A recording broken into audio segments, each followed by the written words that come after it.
Welcome to the Miracle Hour podcast, where you can experience the life-changing message of healing, freedom, blessing, and salvation. As God's end-time prophet and apostle shares to you the heart of the Lord, here's our host, Apostle Renato D. Carrillo.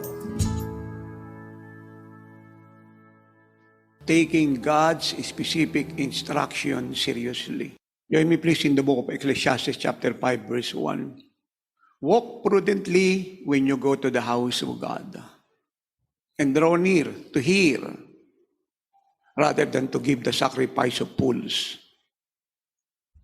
For they do not know that they do evil. Revelation chapter 2 verse 7. He who has an ear, let him hear what the Spirit says to the churches. Verse 11, he who has an ear, let him hear what the Spirit says to the churches. Verse 17, he who has an ear, let him hear what the Spirit says to the churches. Verse 29, he who has an ear, let him hear what the Spirit says to the churches. Revelation 3 verse 6, he who has an ear, let him hear what the Spirit says to the churches. Verse 13, he who has an ear, let him hear what the Spirit says to the churches.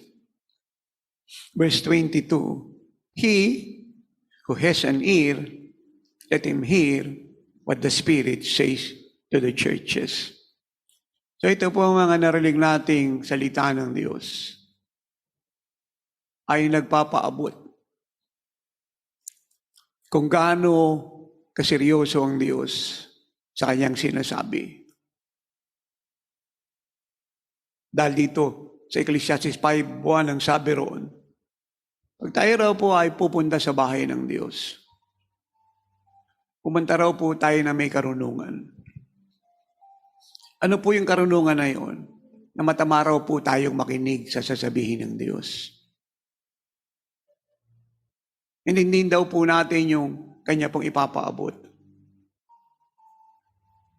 Huwag daw po tayong nakikinig lang na walang naintindihan, walang naunawaan.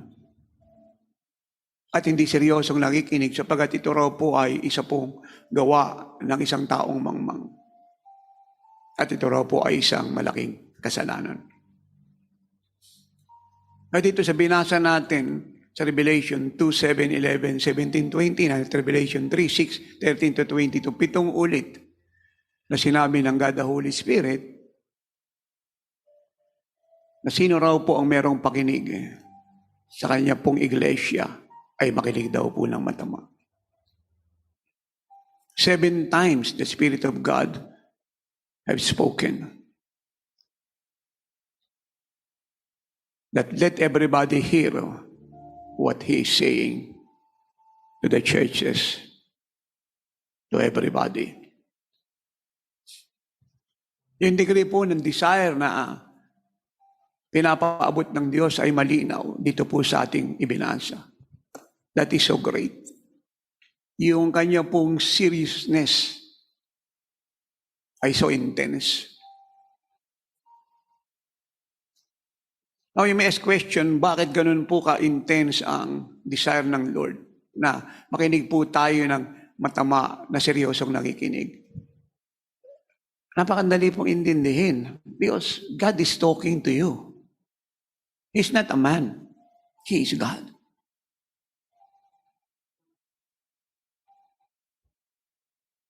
At kung naunawaan po ng lahat kung ano pong ibig sabihin ng salitang God, then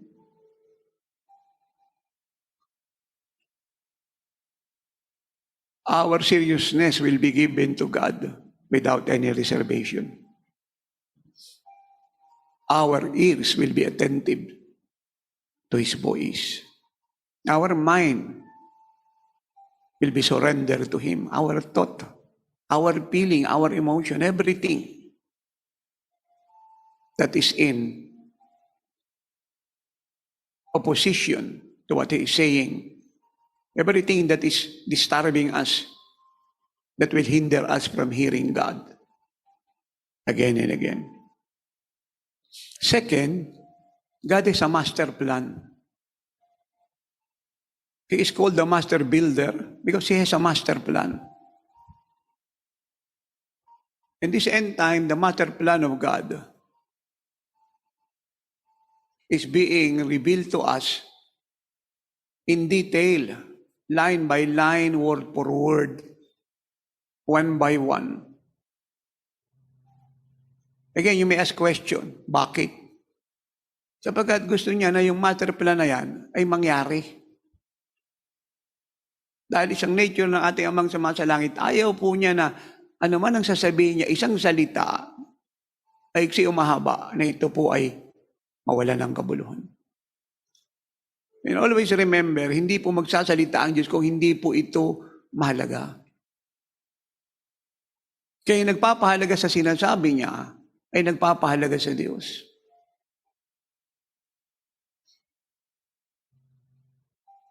Ganun po ka linaw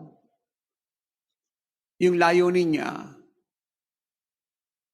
para yung master plan niya at yun po ang mandate, yun po yung possessing our nation, yun po yung bringing apostolic revival all over the country and around the world. Yun po yung revealing the very life of the Son of God, His glory, His work, His ministry, His miracles.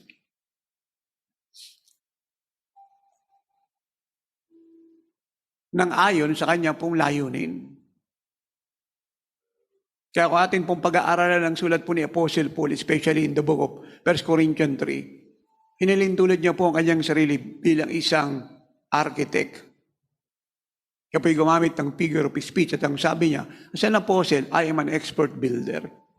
Kung bakit niya po sinasabi? Kasi naintindihan niya po may master plan ng Diyos. Pinakita po sa kanya ang master plan.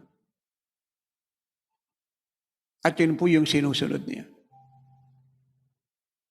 Wala naman kasi pong architect na nakapagtayo ng building o ng isang structure na wala pong plano.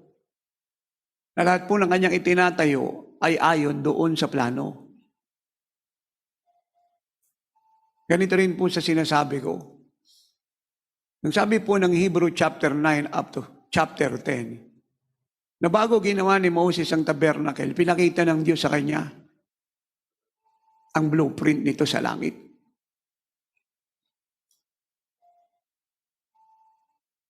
Pinakita sa kanya ang master plan. At yun yung kanyang sinunod.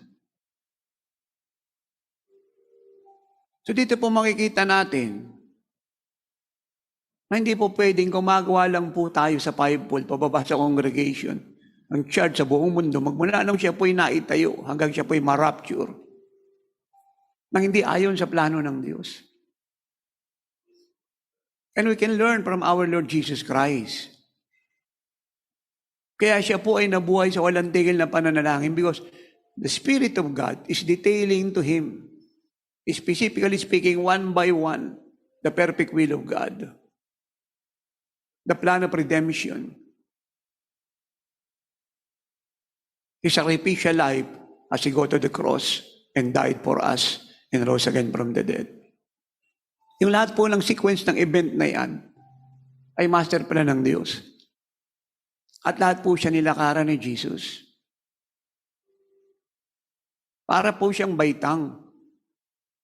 Kaya kailangan kung ikaw ay magsisimula sa unang baitang, susunod ikalawa, ikatatlo, ikaapat, ikalima, ikaanim, ikapito, on and on and on. Yun po ang ibig kong sabihin. Ang Noah's Ark, parehas lang. May master plan ng Diyos na ibinigay kay Noah. Kaya kung pag-aaralan niyo po ang lahat ng kahoy na ginamit ay detalyado, yung sukat. Kung gaano katagal gagawin, yung mga hayop na ipapasok. At sapat na po yun upang manatili siyang tumatakbo sa gitna po ng tuloy-tuloy na bagyo na binuhos ng Diyos sa buong mundo. Kaya napakahalagang nakikinig po tayo sa Espiritu ng Diyos.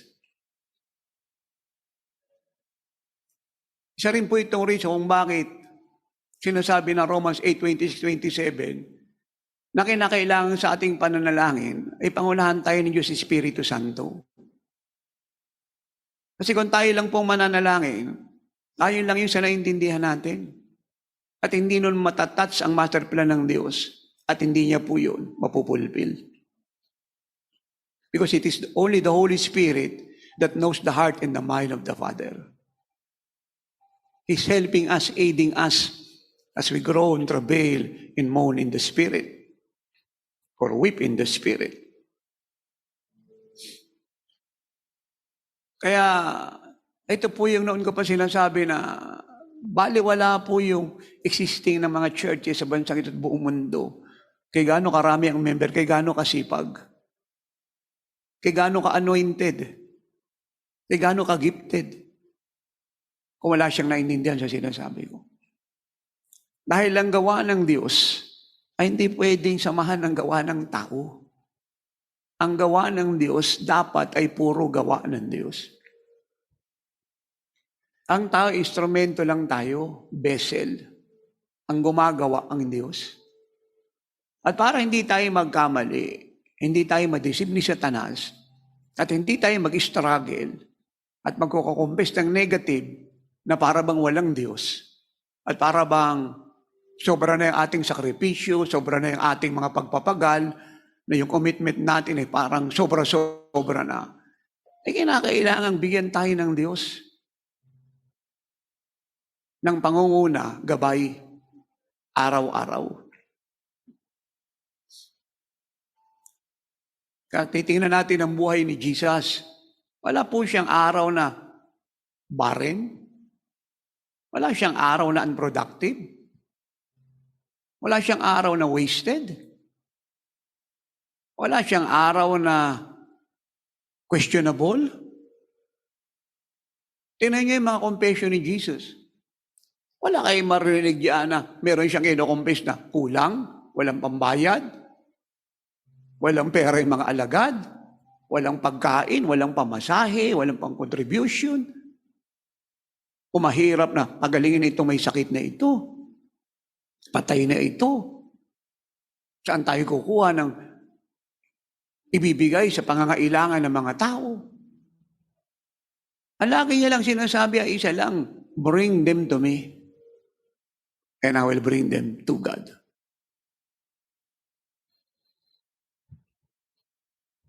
Alam nyo,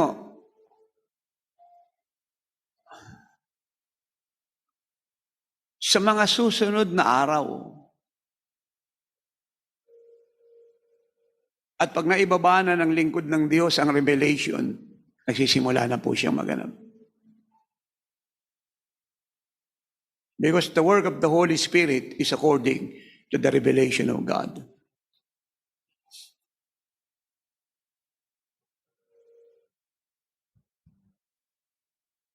Ang body of Christ, kasama po kayong lahat. Kayong lahat. Lalong-lalo na yung nagmimiting maging kagaya ni Jesus.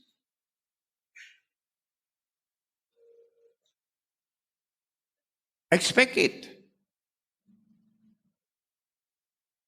Yun po yung kagandahan pag merong prophetic word from God. Hindi po tayo nagugulat pag nangyayari at di tayo nabubuhay na manggagaya ng tagamundo na walang naintindihan.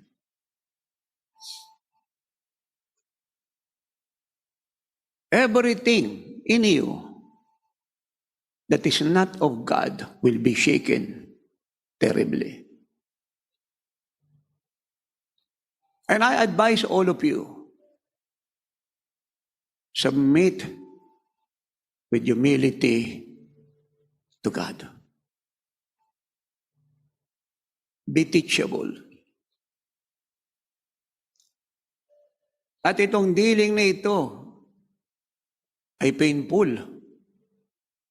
Pag yung ugat ng disobedience sa buhay mo at foolishness ay malalim na. It's so painful. At itong dealing na ito is so painful. Pag yung laziness mo ay malaki na ang bunga.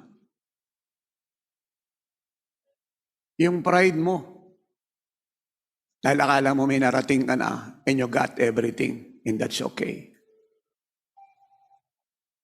Just submit to God.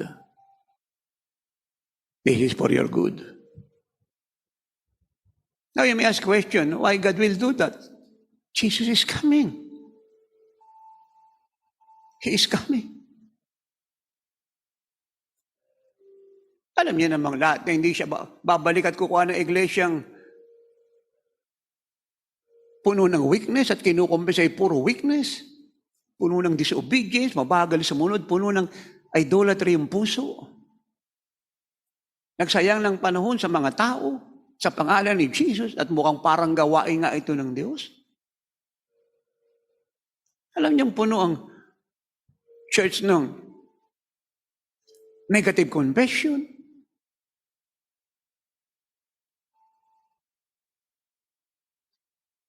Nananalangin pero hindi nakikita ang Diyos. Hindi nararanasan ng Diyos. Ay kung makaranas ng konti ay okay na siya. Na para bang yun lang yung kayang ibigay ng Diyos.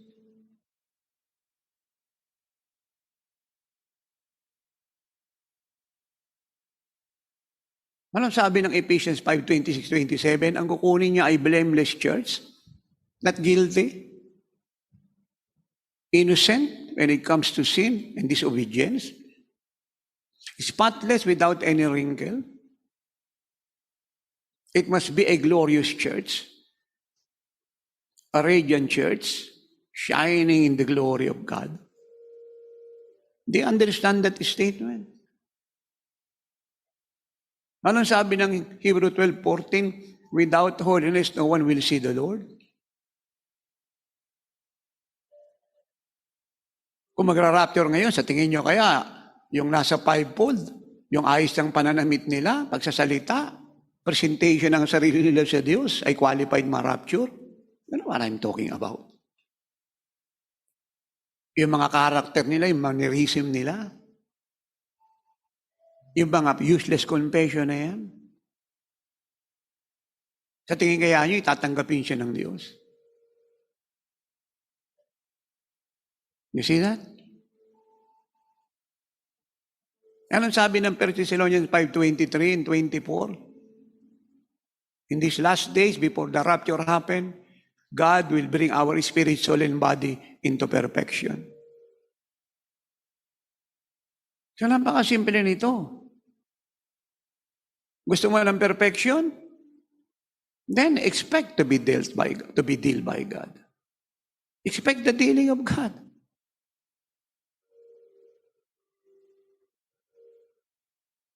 Hello. Gusto mo maging kagaya ni Jesus? Expect.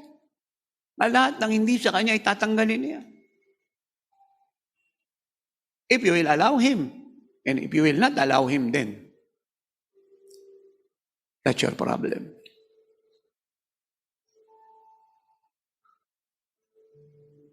Kung para sa'yo, okay na yung narating mo ngayon, sa kanya hindi.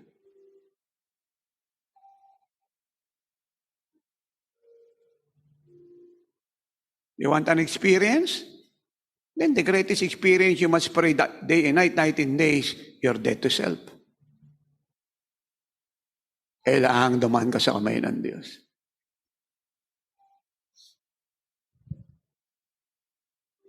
Anong sabi ng church? Jesus is Lord, then He must be the Lord. Sa tingin kaya niya, qualified pumasok sa langit niya ngayon, nasa faith ka, mamaya, nasa unbelief ka. Sumusunod ka ngayon sa isang araw hindi na alam kung saan ka pupunta. I love you, Jesus ka ngayon, bukas may idolatry ka na. Pag tumawag yung friend mo, best friend mo, kamag-anak at magulang at kapatid, kahit na hindi ka ilangan, bigla kang sasagot. Have you done that to Jesus? Na pag nagsalitaan, Lord, nangangatal ka. nasusunod ka agad. Pag sinabi niyang stop, do you stop or you go? Pag sinabi niyang go, do you go or you stop?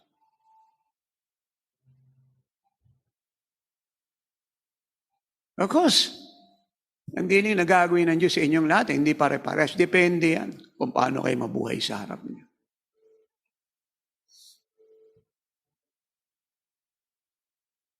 Bakit po sinabi ng Bible in 1 Samuel 16 verse 7 that God looks at the heart? Bakit? Bakit? Very simply because lahat ng gagawin natin ay nagsisimula sa puso. Kaya kung gusto po nating makita kung saan tayo nakarating sa Diyos, gusto nating malaman yung narating ng bawat kapatiran, bawat isa sa inyo, kongregasyon, yung mga namumuno sa fivefold, ng bawat isa, kung saan nakarating sa Diyos. At kung ano po yung kondisyon ng puso nila sa Diyos. Tingnan niyo po yung kanilang buhay.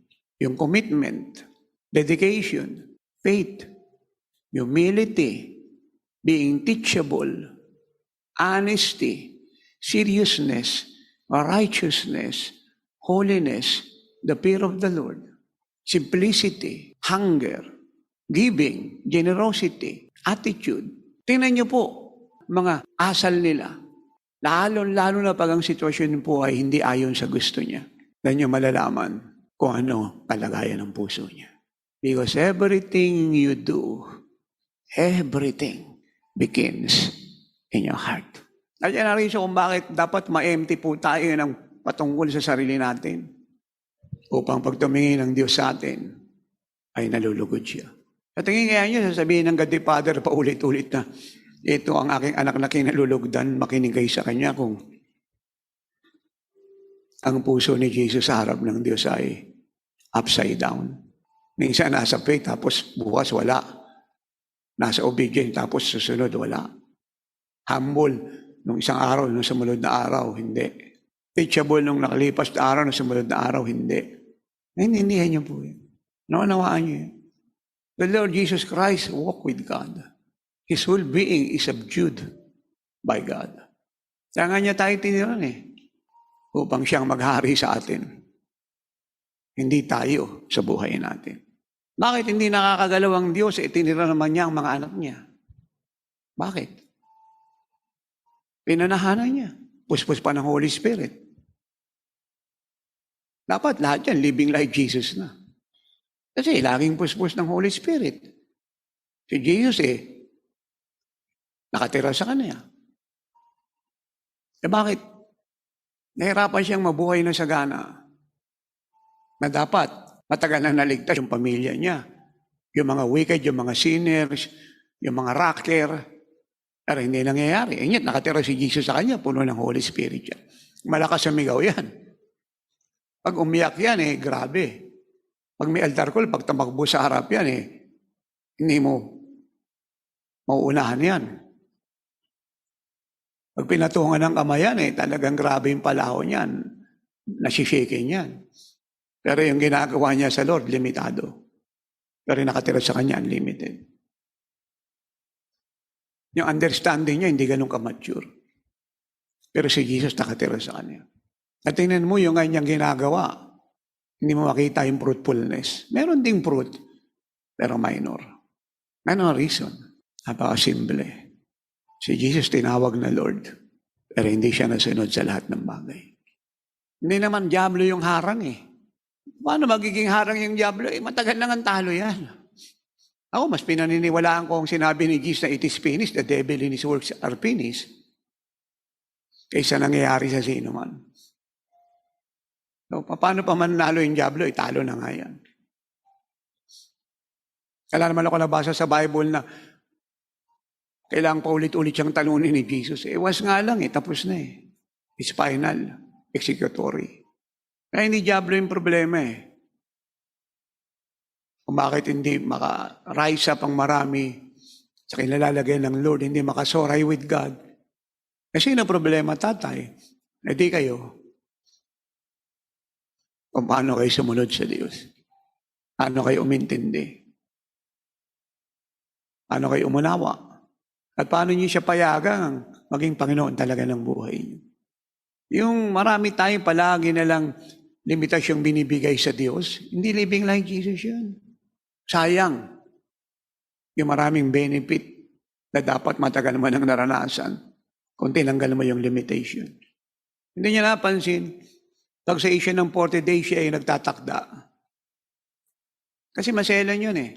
Kasi kung iaalaw niya lang tayo, ay hindi natin matatapos yan. Gusto natin, pero hindi natin matatapos. Pero kung mayroong specific instruction, at kasabay nun ay empowerment, enablement. So mahirap man siya, nagiging magaan. Dahil nakakilo siya. Kaya usapin ng mga pera na yan, bigayan, no?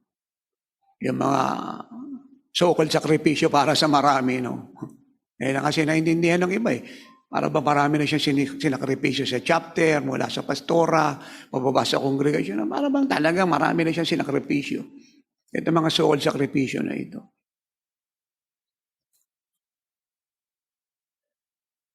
Useless na alalahanin mo yan eh. Dahil pag nakita mo talaga ang Lord ng totoo, at inaanap mo siya ng buong puso, at ang desire mo talaga ay maging kagaya niya, ang lahat ng ito, makikita mo, walang kabuluhan. Wala siyang kabuluhan. Ang tanging kabuluhan niya lang talaga ay gamitin sa Diyos. Wala nang iba.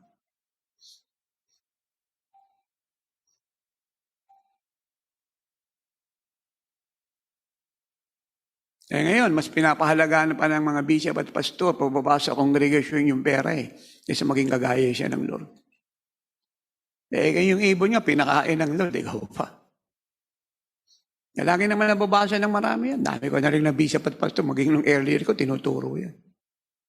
Pero, mas bilis pa yung ibon sa kanila. Alam nyo, pag ang church naging kagaya ni Jesus, wala nang teaching about faith. Wala na. Because you are living a life of faith. Kung bakit na naman ay tuturo pa yung faith na yan at naulit-ulit pa kasi marami, hindi naman nabubuhay sa pananampalataya eh. Eh, pag meron siya, ganun kadaling magbigay. Bilis yung kongregasyon, may nakabenta ng lupa, may na-promote sa abroad, merong natanggap siyang benefit. So, masaya yung pastor, yung bishop. Kasi, nabilis yung mga kongregasyon. Pero pag dumaan sa pagsubok yan, wala na. So doon papasok ang faith.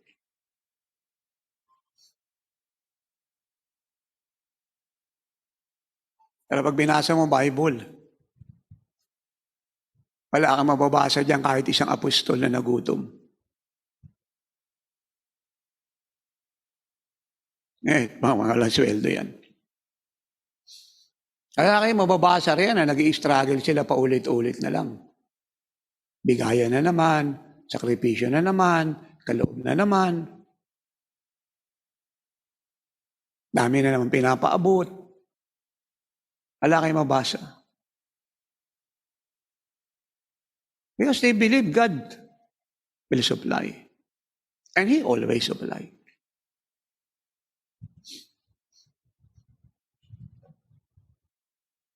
Napakarami pong kapatiran sa evangelical at mga pastor, tinuturo yung buhay ni George Muller. Nakatala, ang problema sa buhay ni George Muller, talaga namang kalugod-lugod yung buhay nun. Tumulat sa Panginoon yun. Ang problema ng mga ito, tinuturo yung biography ni George Muller, at yung mga miracle na nararanasan niya araw-araw para pakiinin yung mga bata sa orphanage ng 18th century. Sa gitna po ng recession ng buong mundo. Hindi sila nagugutom. Hindi naman nila nilalakaran. Kasi si George Muller, ang ginagawa niya rin, pag wala ng pagkain, yung mga bata sa orphanage, ang dami nun. Hindi siya nagsasalita ng negatibo. Almost every day, kailangan niyang umasa sa Diyos. Paulit-ulit sa pagkain ng mga batang to. Hindi kagaya ng mga binibigay natin kasi anniversary natin, once a year lang yan eh. Yung kanya, wala mo sa everyday yan. Libo-libo mga bata ang pakakainin mo sa orphanage. Libo-libo. Everyday. Walang mga support yun kung kani-kanino. But to God alone. Ate anniversary, once a year lang yan. Tapos ang dami pang chapter at verses na pinapaabot para magbigay yung marami at maniwalang ibabalik siya ng Diyos. Noong mga panahon po nila, mga apostle, hindi kailangan na marami exhortation na yan. Because they simply believe God. Pag sinabi kasi inyo, believe God, settle lang sa puso mo, it is a lifetime walk with God. It is a lifetime faith in God. Dito makikita ng pastor at bishop kung saan siya nakarating. Itong mga bagay na to.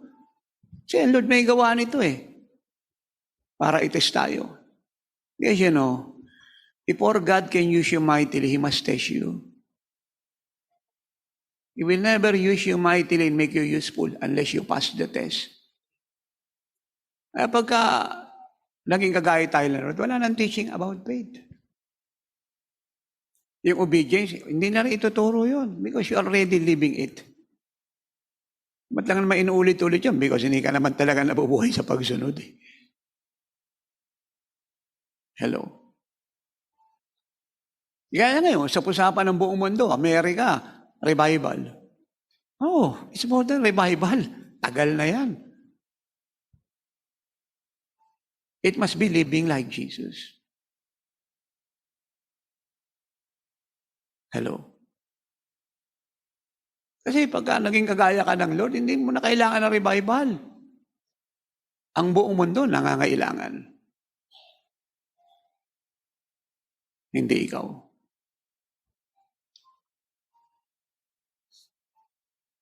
Kasi ang mangyari pala nito, kung walang dadating na revival, di kawawa na Amerika, they are doomed to destruction. Ang Europe, ang Asia, ang Africa, ang Israel, ang Pilipinas. So, ganun kasimple yun.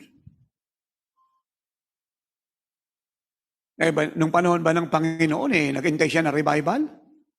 Yung mga apostle, naghintay ba na revival? Wala ba sa may nagantay sa kanila na revival?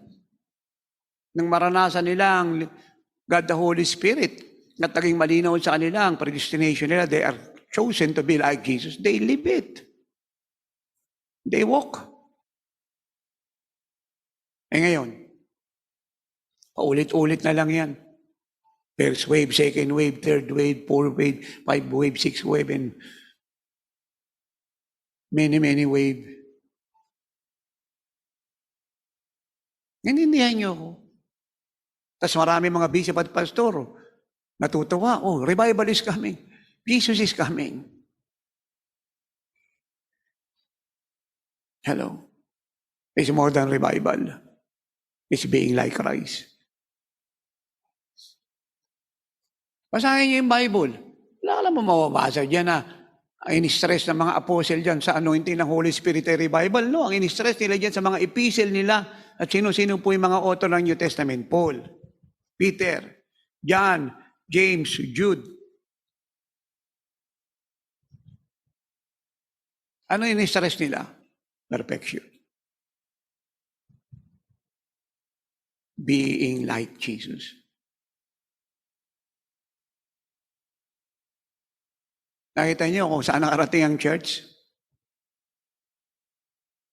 Ito sinasabing ang revival hindi sa Diyos. Or otherwise, kung hindi sa Diyos yung naranasan mong revival, counterfeit yun. Kasi ang Diyos ang naman pwede magbigay ng revival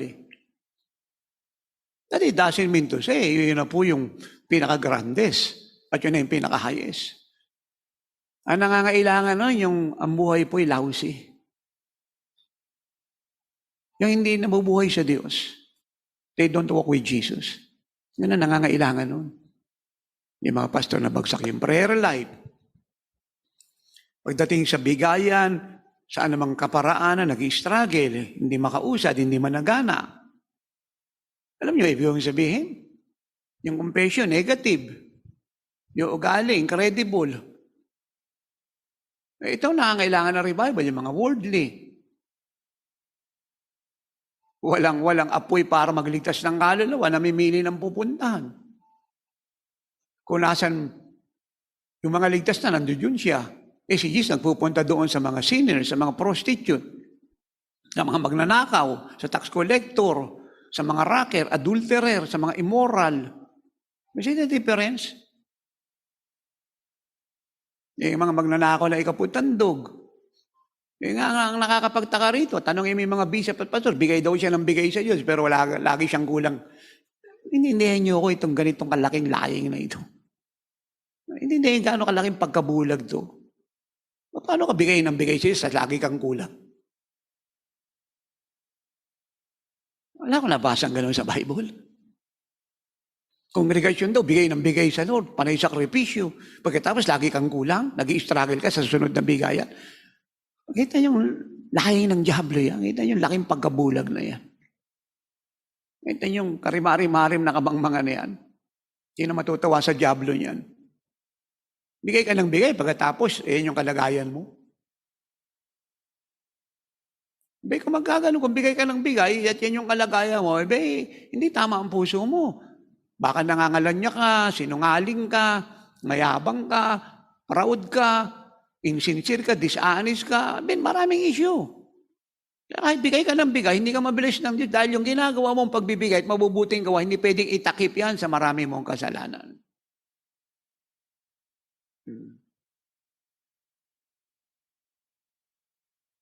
Pero kung bigay ka ng bigay, kagaya ka ng Lord, hindi ka manghihingi, hindi ka mauubusan, hindi ka mag-i-struggle bon-bon dyan kung may baw ka, may pledge ka, dahil hindi pa dumadating yung 15, ikalawang linggo, bless ka na.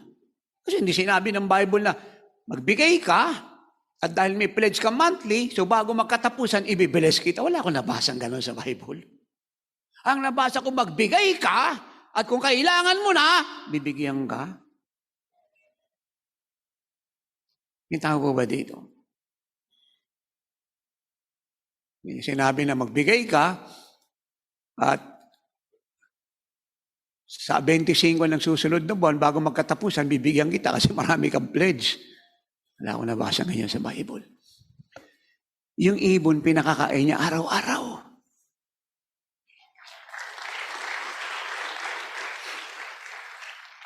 Anong prayer ni Jesus? Our Father who art in heaven, holy is your name, thy kingdom come, thy will be done here on earth as it is in heaven. Give us this day our daily bread.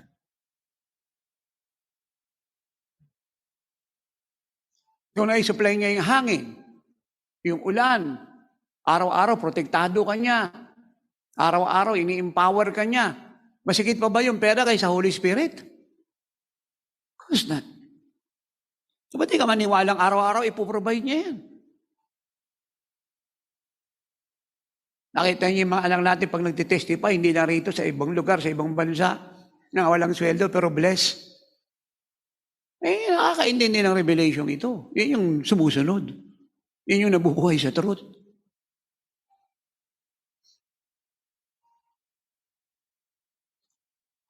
Ang pagkakaiba nyo lang, yung iba, maraming blessing, yung iba, sobra ng konti sa sapat. At ang reason nun, kung bakit mas maraming blessing yung isa, kasi mas marami siyang pagsunod at mas malaki siya kung magbigay. Paano ka bibigyan ng Lord na maraming blessing kung yung faith mo ganito kalaki? At yung in-exercise mo kalahati pa. Nag-workout yun. Remember kung ano yung tinatanim mo, yun ang aanihin. Kung anong gagawin mo sa Diyos, yun yung gagawin niya sa iyo. Sa lahat na may problema, nasa Bible, pababa sa kongregasyon, pababa sa unbeliever, isa lang advice ko, go to Jesus, then, tapos yung problema mo. Hindi na alis yung problema rin. Punta ka Luneta, pahangin ka ron para libangin yung sarili mo kasi nag-aaway kayong mag-asawa. Hindi po siya nag-workout. Si Jesus, wala alternative. Pag humanap ka na ng alternative, siya, pastor, kongregasyon, anumang peles, pinatinan mo, and then, I'm so sorry to tell you, nadadagdagan yung problema mo. Pag humanap ka pa ng ibang doktor bukod kay Jesus, mauubos pera mo. Yung katawan mo, mamamagay sa dami ng injection. Si Jesus walang alternative. Siya lang ang solusyon sa lahat ng problema mo. May problema ka sa anak mo, huwag kang umanap ng psychiatrist. Basahin mo yung salita ng Diyos. Buksan mo yung Facebook ni Tatay Apostol. Tingnan mo yung mga aral natin dyan. Lakaran mo yung aral natin dyan. Mag-commit ka doon sa katotohanan yan. Tapos yung problema mo sa asawa, anak, magulang, kapatid. Alam niyo, ang taong nasa faith, hindi nag-aalis ng mata sa Diyos yan. Naka-stapler yung kanyang puso't isip at mata sa Diyos. At yung taong nasa faith, hihingi ng maliit na building yan. Ang hihingi niya in the best. Hindi yung iba nang hingi, Lord, bigyan mo po kami ng malilipatan. Di binigyan ng Lord. Pagkatapos pagdating sa pambayad, sa iba na siya nang hihingi. Kita mo ang kalokohan niya. Kung siya yung nagbigay sa iyo ng building, di siya rin magbibigay sa iyo ng pambayad.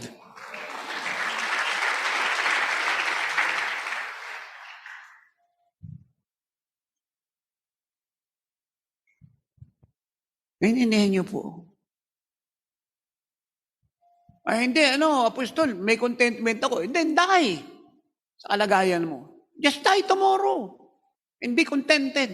Die tomorrow. Kung kontento ka lang sa kalagayan mo. Ako, kontento ako kay Jesus. Pero hanggang hindi nagaganap ang lahat ng pangako ng Diyos, hindi ako kontento. At hanggang may ipagagawa ang Diyos sa akin, ano man ang mangyari, hindi ako kontento dahil hindi ako titikil. Pero otherwise, kung kontento ka lang sa kalagayan mo, ganyan ka kamangmang. Pakakala mo siguro yung Diyos, ganito kalaking rebulto. David, pag kayo po'y na-caught up in the Spirit, kung sinabing pumasok ka sa langit, hindi yun ibig ko sabihin caught up in the Spirit. Pag na-caught up ka sa Spirit, at binuksan ng Diyos yung spiritual senses mo at nakita mo ang Diyos, magpapalaho ka na kaya at magsisisi ka sapagkat marami ka palang sinayang. Anong sinayang mo? You always limit God. Yan yung sinayang mo. Hello? Walang limitasyon ng Diyos. Hindi mo kailangan ng revival. Ang kailangan mo, encounter sa Diyos. Araw-araw.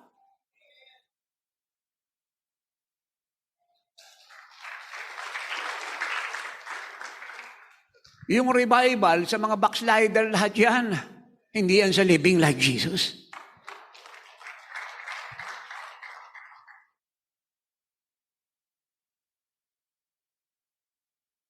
At hindi ganyan yung revival na naganap sa Book of Acts.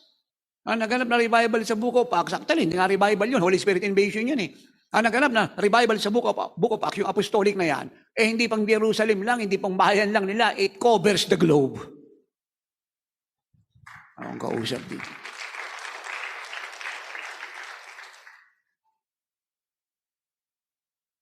Paano ka mawawala ng blessing yan at ang langit hindi magbubuhos ng bukas ng biyaya kung nabubuhay ka sa faith?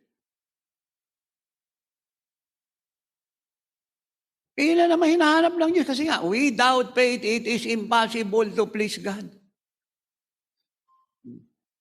Ito yung Diyos. Yung faith mo, kinabit mo sa Kanya, hindi nabubuhay ka sa miracle araw-araw. Buhay mo na yun. Yun yung living like Jesus. Hello?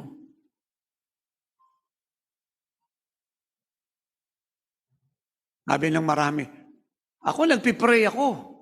Kasi ako naniniwala ako, sumasagot ang Diyos sa panalangin, kaya nga ako nag-aayuno pa ako. Salamat sa Diyos sa buhay mo. Pero pagdating sa salitang 50,000, 100,000, 200,000, nag-i-struggle siya.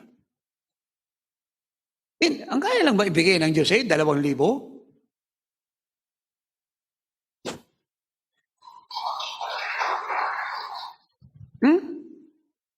Ang kaya lang ibigay ba sa'yo 10,000? Gano'ng karami ibon sa buong mundo, pinakakain niya lahat yan. Ang kaya lang ibig-iba sa'yo is 50,000. Kung ang Diyos po'y walang limitasyon, and then, kung nabubuhay ka kagaya ng Panginoon, yung buhay mo ay walang limitasyon. Hindi kasi natin siniseryoso yung ating relasyon sa Diyos. Hindi tayo nagpapakalalim. Kung napuspos tayo, okay na yun. Ako, hindi ako okay. Kulang pa nga yung naganap kanina. Kung ako tatanungin, dapat 4 na oras yan eh. Alam, may sasabihin ako sa inyo eh. Ako lang mag-isa, purihin ng Panginoon kahit 7 oras ako rin, masaya ako puro ganyan. Naintindihan niyo po. Ito na si George Muller. Libo-libo mga bata yan, orphanage. Recession to buong mundo. May mga tao sa United Kingdom naghihirap. Buong mundo eh. Pero kahit minsan hindi nagutom yung mga batang yan. Paano nangyari yung tatay? Alam ni George Muller yung salitang God answers prayer. Pag dumating po yung puntong may pangangailangan ng unang-una niyang ginagawa, lumuhod at ipaabot sa Diyos ang salitang, sabi mo, you will provide. E di naalala ng Diyos yung sabi niya, e di, He provide.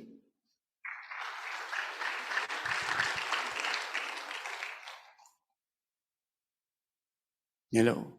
Ito yung dapat tularan ng mga pastor na nagtuturo ng biography ni George Muller. Lahat dinaan niya saan? Panalangin. Saan niya natutuhan yun? Kay Jesus. Alam niya kung ano ibig sabihin ng commitment. Alam niya.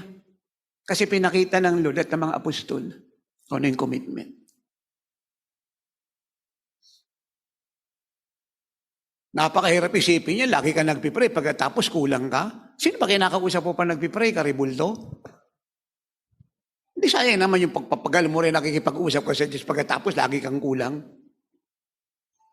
Sino Diyos matutuwa sa'yo? O baka inaato ka ng kinakausap mo ang Diyos? Nila ka sa spirit, ritual yung ginagawa mo. Napakasimple nito eh. O baka may ibang laman yung puso mo. Malamang. Sigurado yun. Kasi, kung hindi totoo yun, kinakausap mo ulit, pagkatapos ganyan kasyalo yung buhay mo. So ano yun?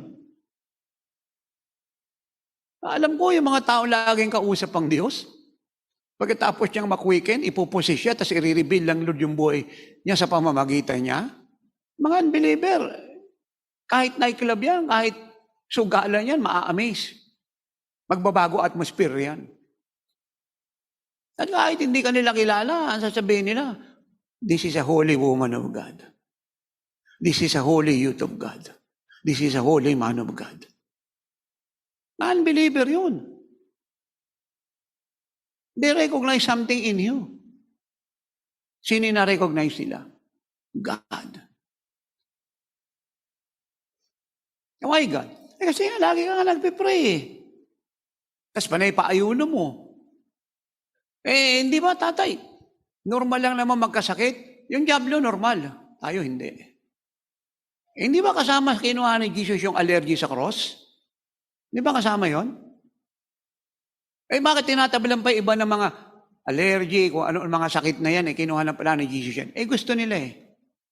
Of course, di ko sinabing kainin mo yung against doon sa DNA ng katawan mo. Pero kung ipamumuhay mo ang Panginoon, yung immunity mo, alam niyo ba, ibig sabihin ng salitang He bore our pain, grief, sorrow, sicknesses and diseases. So ganito ibig sabihin nun. Yung allergy mo, hika, high blood, sakit sa atay, sa lapay, sa abdo, sa baga, sa bituka, glukoma, katarata, pagkabaog, pagkabulag, pagkabiyo, ano pang karamdaman meron ka, sipon o bulagnat, takot, kabigatan, bankruptcy, kabiguan, pag-aalala, nervyos, cholesterol, pneumonia, lupus, Parkinson disease, AIDS, HIV, o ano pang salot yan, lahat ng yan sa katawan mo, kinuha ni Jesus at nilagay niya sa likod niya. Kinuha niya, nilagay niya sa sarili niya, At yung kalusugan niya, binigay niya sa iyo.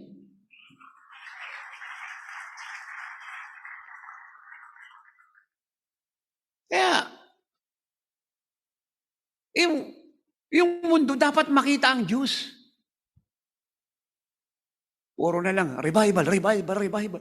Namamatay na yung kapitbahay mo, revival pa sinisigaw mo. Minister to them, reveal Christ to them, and heal them. Alam niyo may ibig sabihin ng salitang heal? Alam niyo kung ano ibig sabihin nun? Itong ibig sabihin nun, the Lord said, heal the sick. Itong ibig niyang sabihin sa Greek, cure them. Doctor them. Yun ang ibig sabihin nun. Heal the sick. Gamutin niya sila.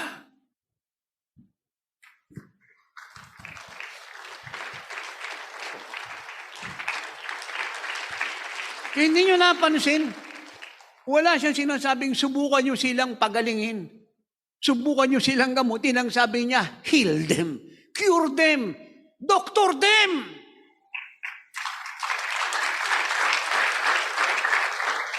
Kaya walang pinipili yung lugar yan. Doon nung Monday, sabi niya, Nay pa, gusto niya magpa-pray sa iyo. Sabi ko, anong problema niya? Dinudugo raw. 8,000 po yung bawat injection. So, 6 na session. At di pwedeng sumobra kasi maapektuhan yung mga buto. Magkakaroon ng komplikasyon. At kahit na injection, hindi pa naman totally healed. Sabi ko, sige. Nagpray ko po siya sa harap ng asawa niya, anak, mga staff. Sabi niya, ano nangyari sa akin? Bakit nakakaramdam ako ng init sa buong katawan ko? Sabi ko, simpleng prayer ha. Pag punong-puno ka ng Diyos, hindi mo kailangan ng napakaraming panalangin.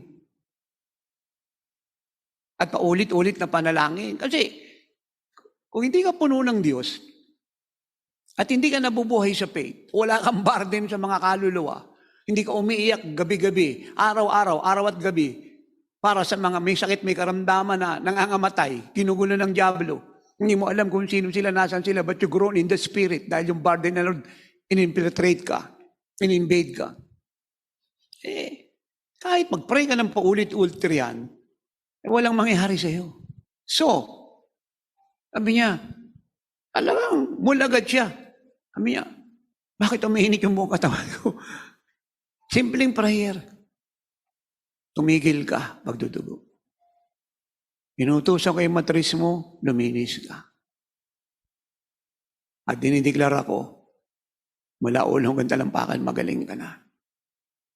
Sabi niya, wala na yung kamay ko sa kanyang tiyan. Sabi niya, nag-iinit pa yung buong katawan ko. Sabi ko, yung Holy Spirit, na-transfer sa iyo. Sabi ko, magpa-check up ka. Punta ka sa doktor bukas. Kaya makita ng doktor, yung nag-injection sa iyo, doon ka pumunta para makita niya kung ano nangyari sa iyo. E di sinunod naman yung payo ko. Then, kagabi,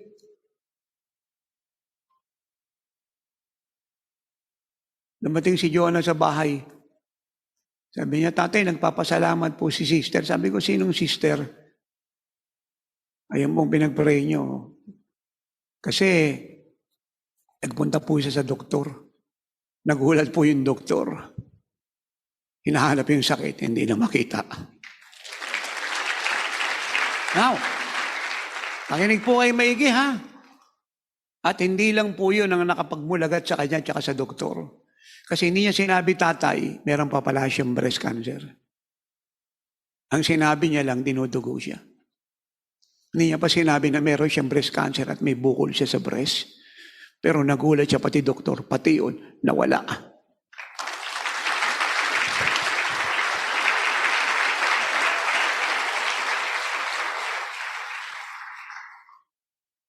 Walang hallelujah na kantar yan, ha? Walang song leader yan. Wala organista. Ano ang sinasabi ko rito? Jesus said, cure them.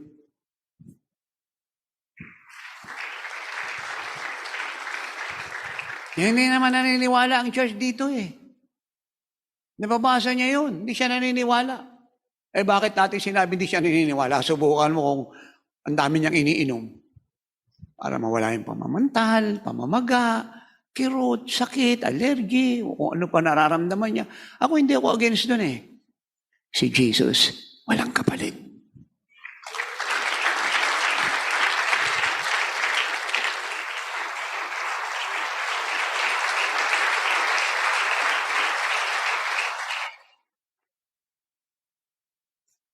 Kung talaga nagpipray ang mga bishop at mga pastor, ubos ang lahat na may karamdaman doon sa kalsada niya, sa barangay niya at sa bayan niya, ubos.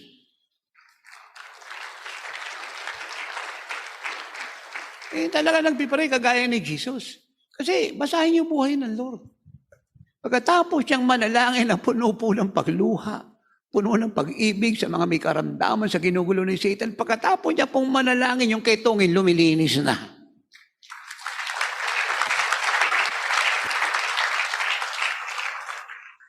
Hindi po siya nananalangin lang, Father God, heal them. Yung puso po ng Panginoon, durog na durog sa awa sa mga nangangailangan. Basag na basag. At yung luha pag umagos, parang daloy ng tubig sa ilog. At bagsak ng tubig mula sa pulos, bababa sa ibaba.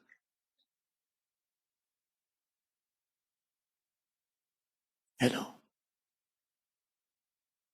Makakakita na mga, hindi lang instant miracle makikita mo riyan. Notable, remarkable, amazing, one of its kind.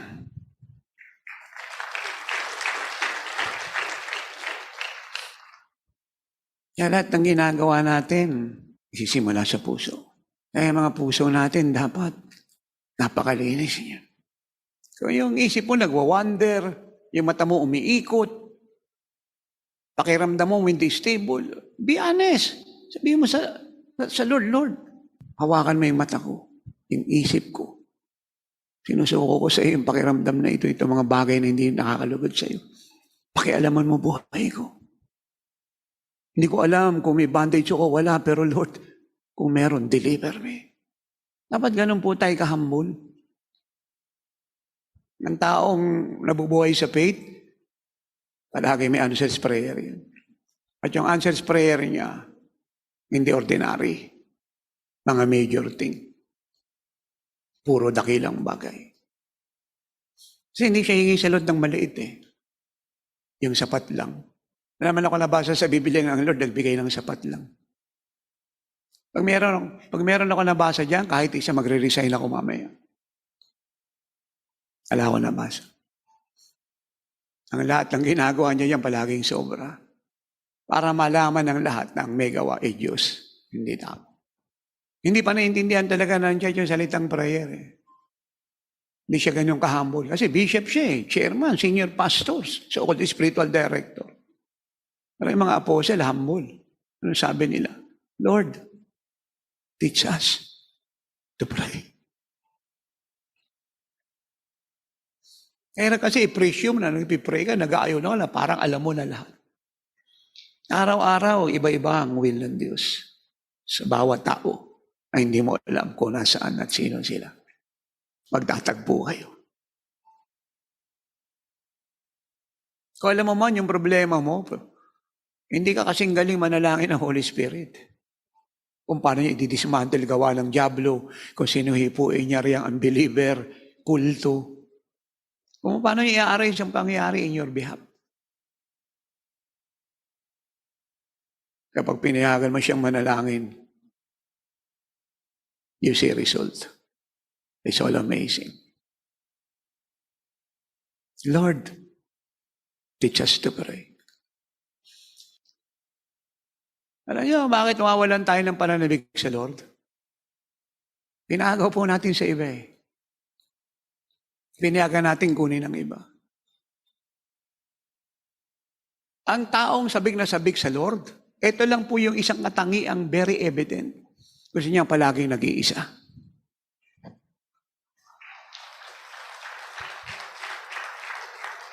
May inaayon pumalakpak.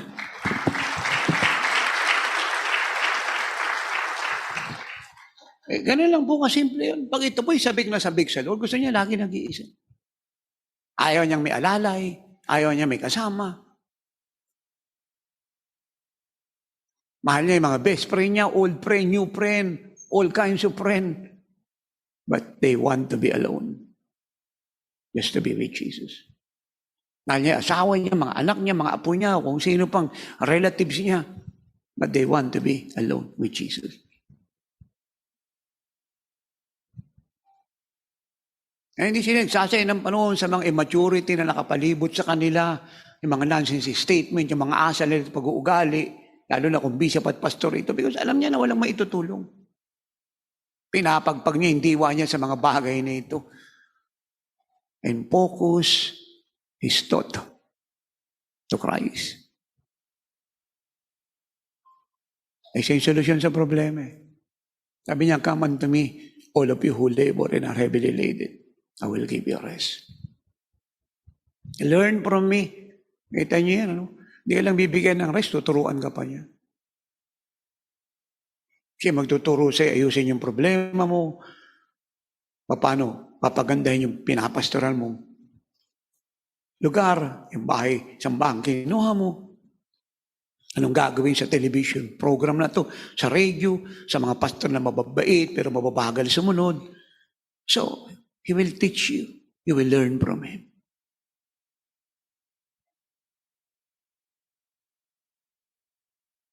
Paano makakuha ng favor sa mga gastusin ito? Everything, the Lord will teach you. Ba't na kailangan turuan niya tayo sa lahat ng bagay? Of course, hindi para siya lang maparangalan.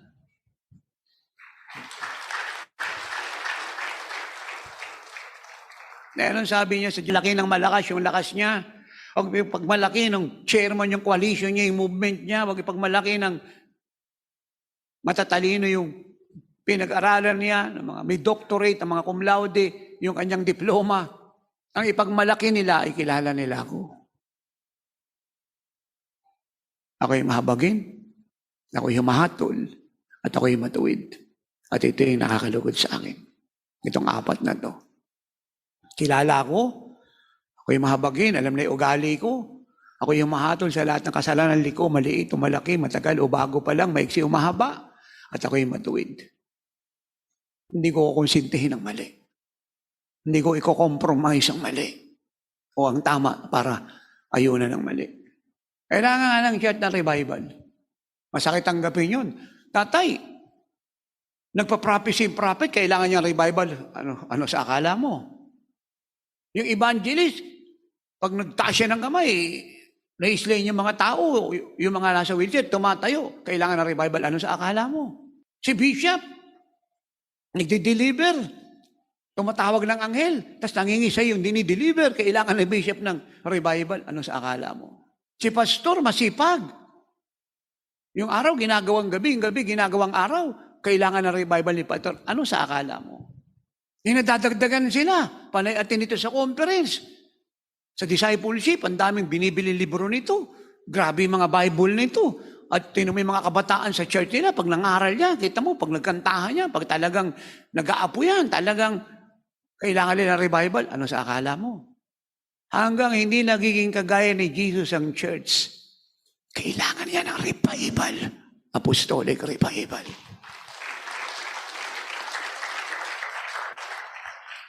May master plan ng Diyos.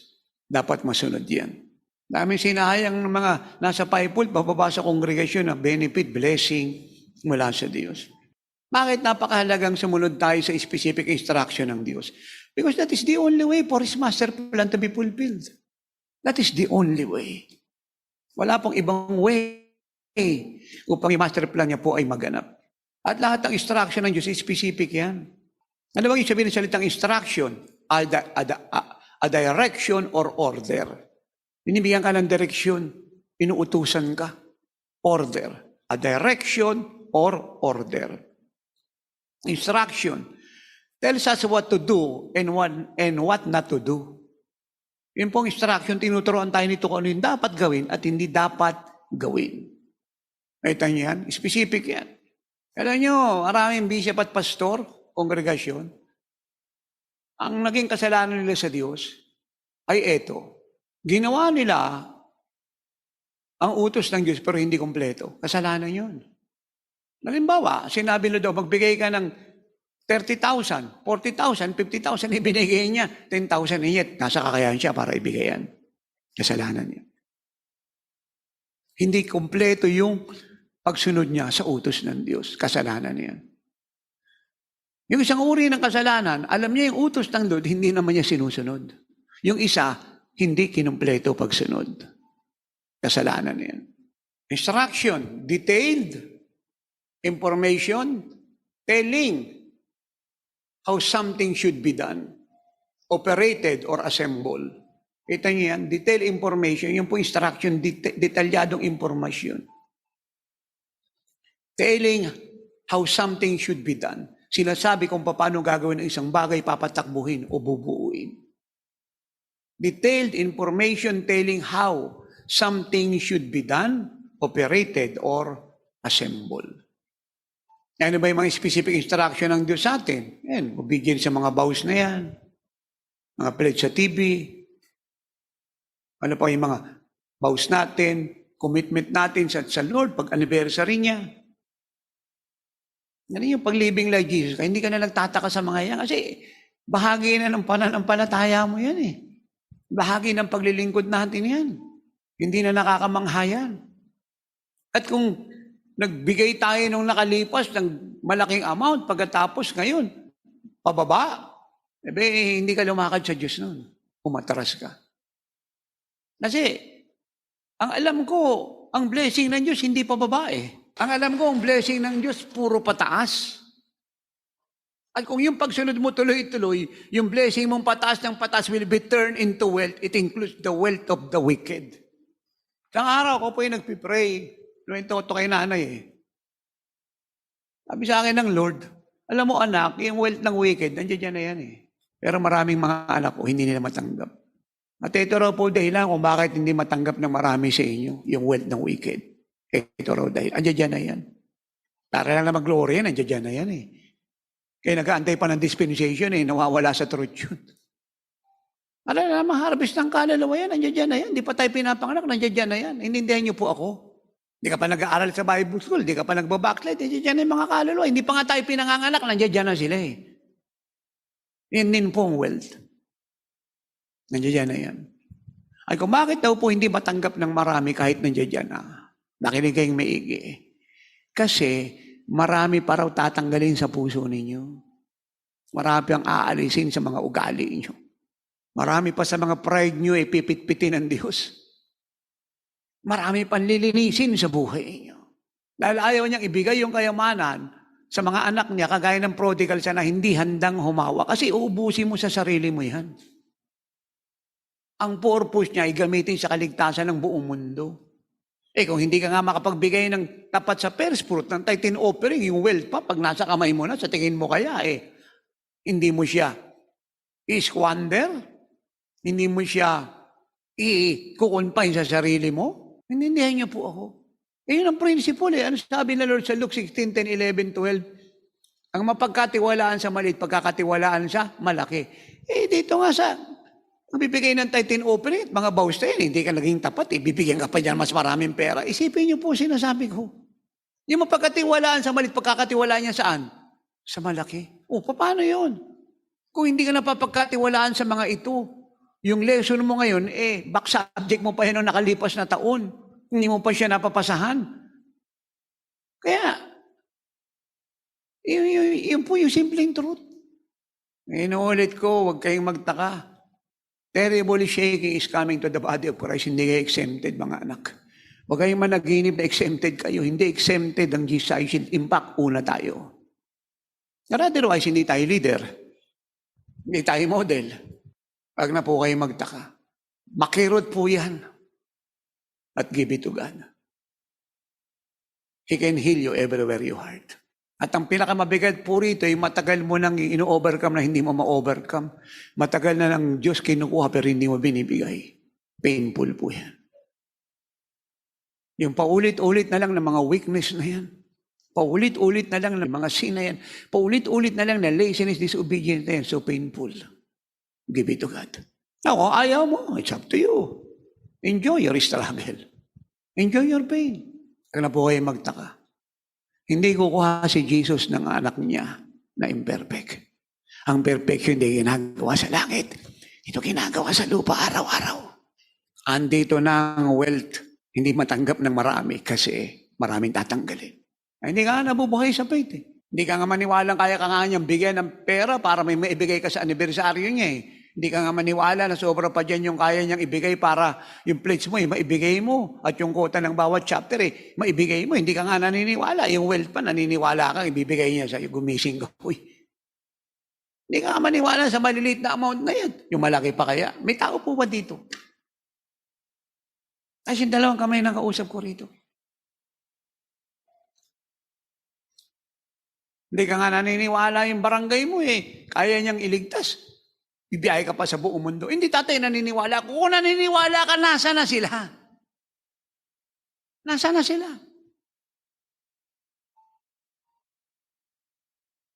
Dapat umaapaw na yung mga bahay-sambahan na yan. Nasa na sila? Dapat usap-usapan nga ng unbeliever.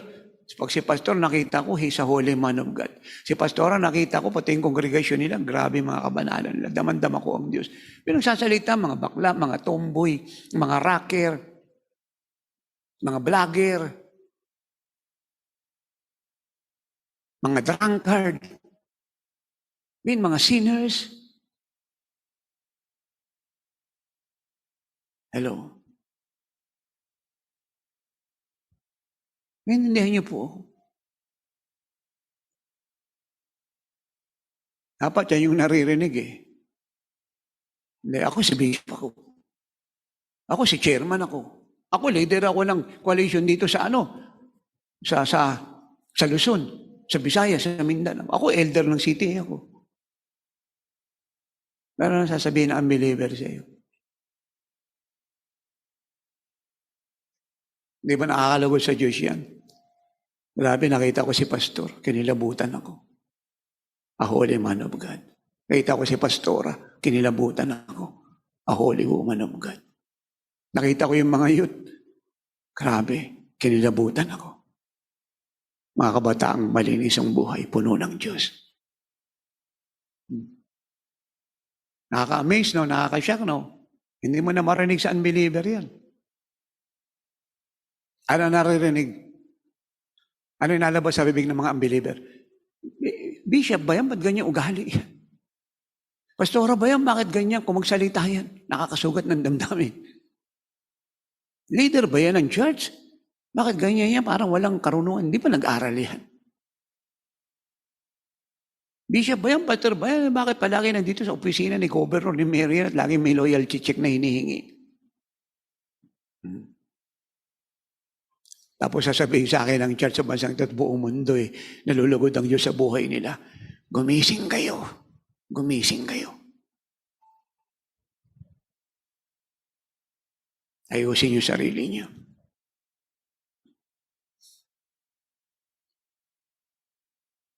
Sino po yung mga sumunod po sa instruction ng Diyos? Sa Bible. Si Noah. Eksakto, natapos yung ark. Sinunod niya.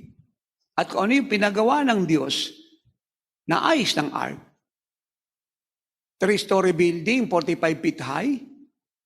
Yung ginawa ni Noah.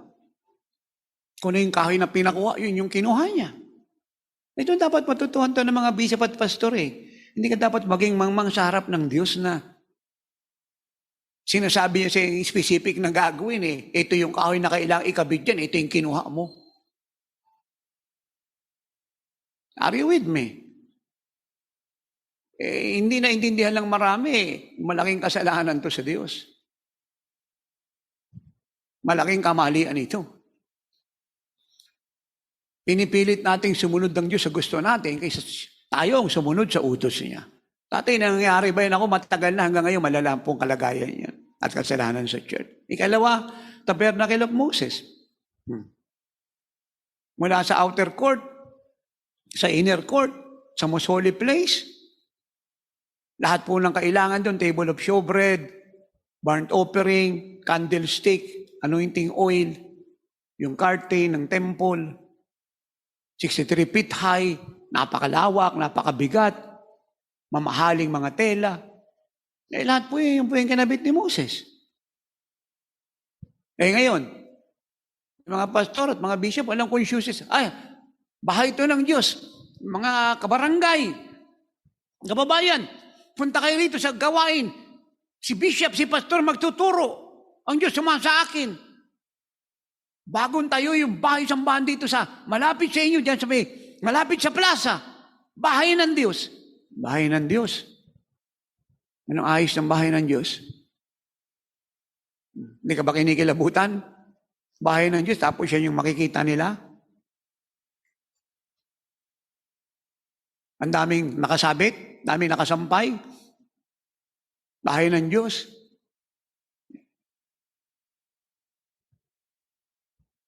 Kaya tayo pinag-aayon ng Lord, pinapag-pray ng walang tigil kagaya ng prayer ni Jesus para itong church na puno ng pagkabulag, pagkabingi at sarado yung utak at isip ay bumukas. Ganyan ba si Moses? Sa tingin kaya ninyo, si Moses pa yung mabubuhay pa kung yung pinagagawa ng Lord sa kanya, hindi niya sinunod at iba yung kinabit niya? Ako ba yung may kausap dito? Walang papalakpak. Alam niyo kung ano yung sabihin salitang instruction? Specific po yan. Hindi niyo napansin lahat ng sumuway sa sinasabi ni Moses, sinatulan ng Diyos. Kasi pinagawa ng Diyos sa kanya yan eh. Ibinaba niya sa kanila. Nag-apologize ba si Moses nung pinagpapagalitan silang lahat? Iba yung nangamatay. Nag-apologize ba si Moses? Sagutin niyo ako. No. Utos ng Diyos yun. Sino humatol si Moses ba? No. Sino? God. Lalo na pag sobra na po yung kabagalan, tigas ng ulo, puro paliwanag. Yung iba hindi nagpapaliwanag pero hindi rin sumusunod. Pag sobra na po yan, iba na po yung narinig nyo sa mga namumuno. Of course, compassionate pa rin kami, merciful pa rin kami. Pero yung fear of God, dala namin. Na hindi nasusunod yung gusto niya. Binibindicate namin yung sarili namin. Ayaw naming mahatulan. At kung sino hindi sumusunod, hindi siya yung kumuha ng hatol. Pero kami, ipapatupad namin yan. Hindi niyo po yun?